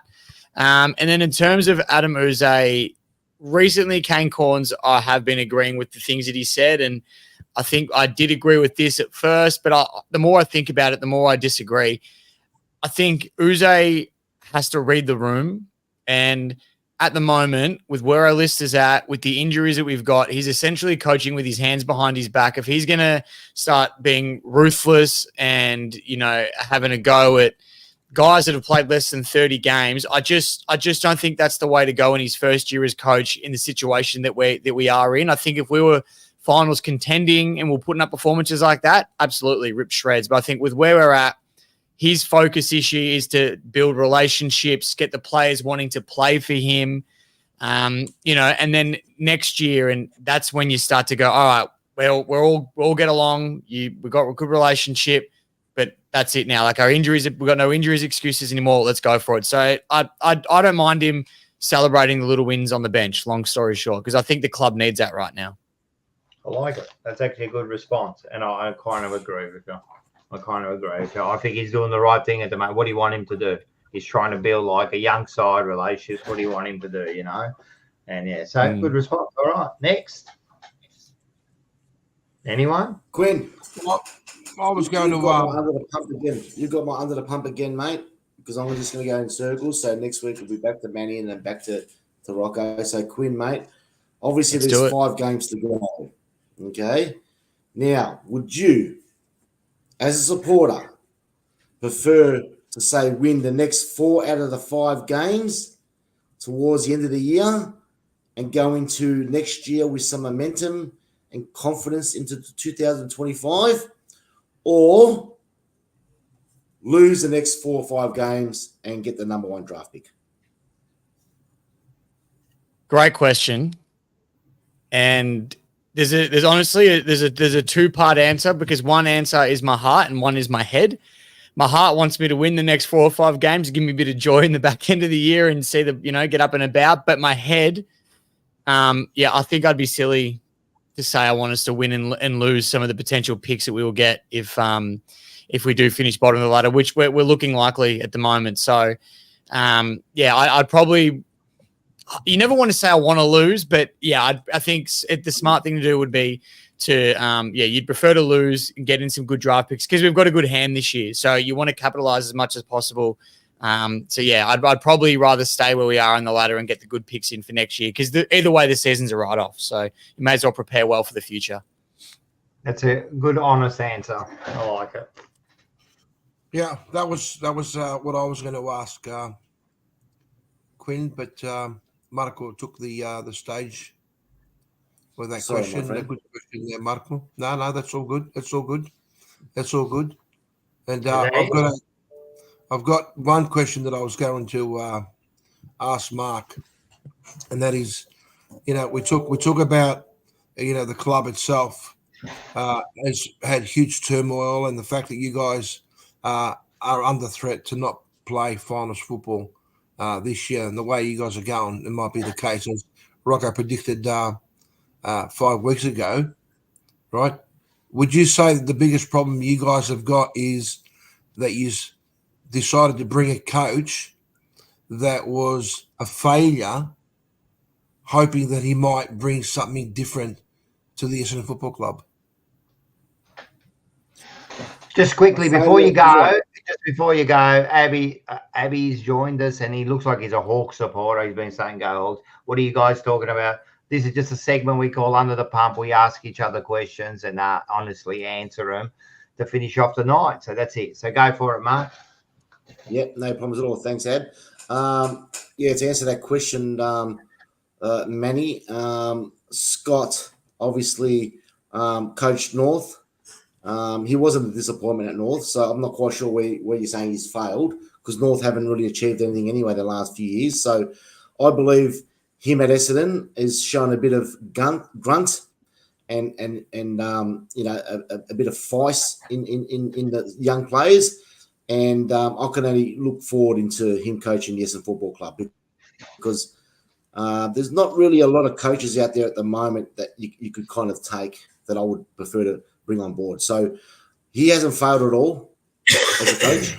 If anything, like I was saying, there's still another 5 weeks to go in football. 5 weeks is a lot of games to start getting some form of momentum going.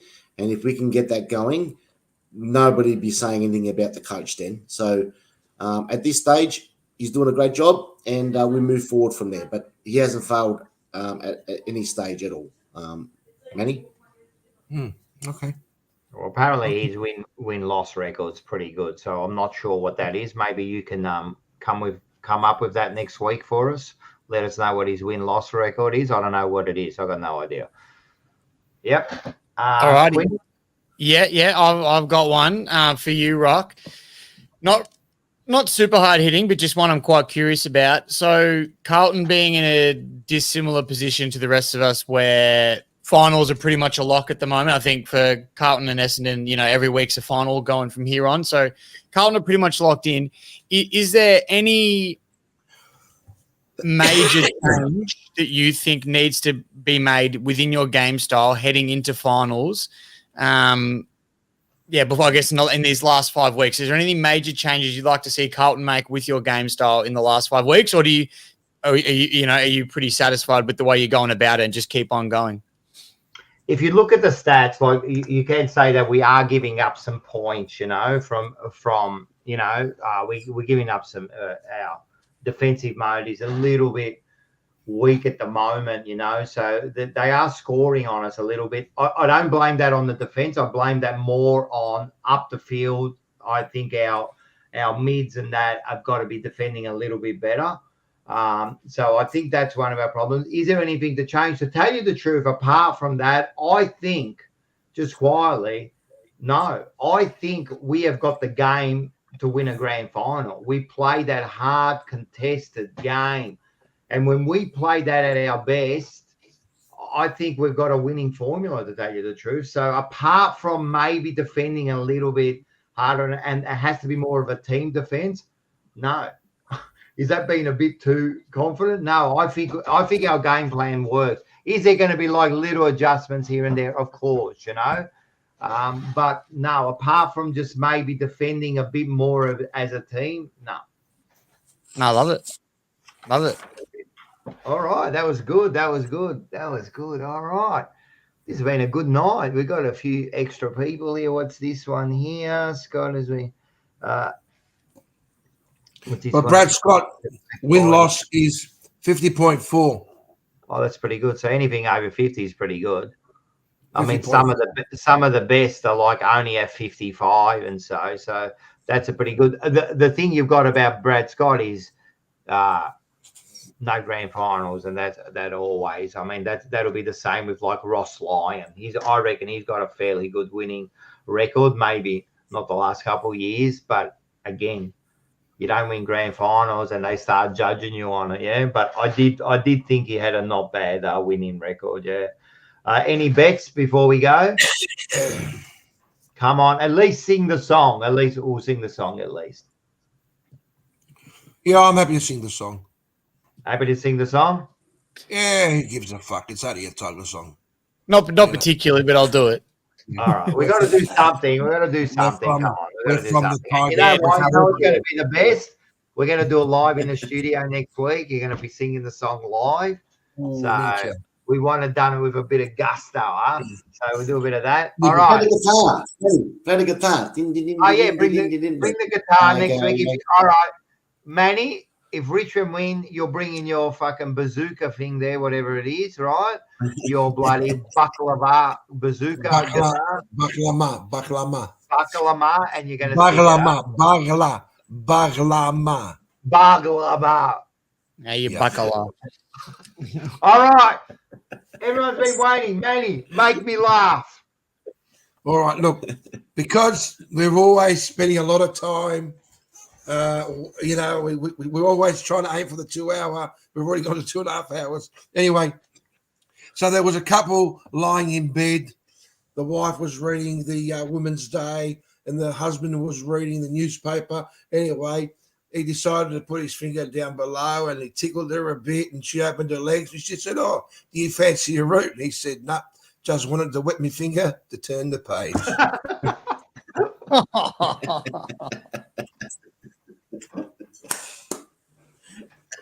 All right, that's a good one. I like that. That's actually not too bad. Like, that's not too bad. It was a quickie. It was a Lit- quickie. Literally. Everyone's been waiting. Look, Barmy was waiting for it. I'm telling you, people waited to the end. Yeah, that's it. Right? Why like it? That's true. I don't think if Collingwood was as good as Manny's jokes. Yeah, that's true, man. So they're liking it. Even our favourite Greek is loving it. So that's very good. All right, guys. It's been a big night. Can I just show one more thing before we go? Make sure everyone keep this date secure, man. This is a chance for everyone to meet and have a good time. There'll be plenty of drinks, stage show, 21st of the 8th. There's going to be plenty of stuff going on. There's going to be prizes and so it's going to be a big night. I think we learned from the first one and we're going to be bigger and better this one here. So make sure you save it all.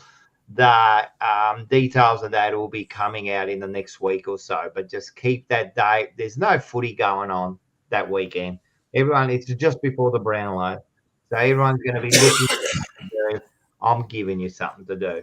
Yeah. So make sure we do that. All right, guys. This has been a big day. It's been actually a good night. I think we had a good discussion about stuff. I think we solved all the AFL's problems. If only they would listen to us.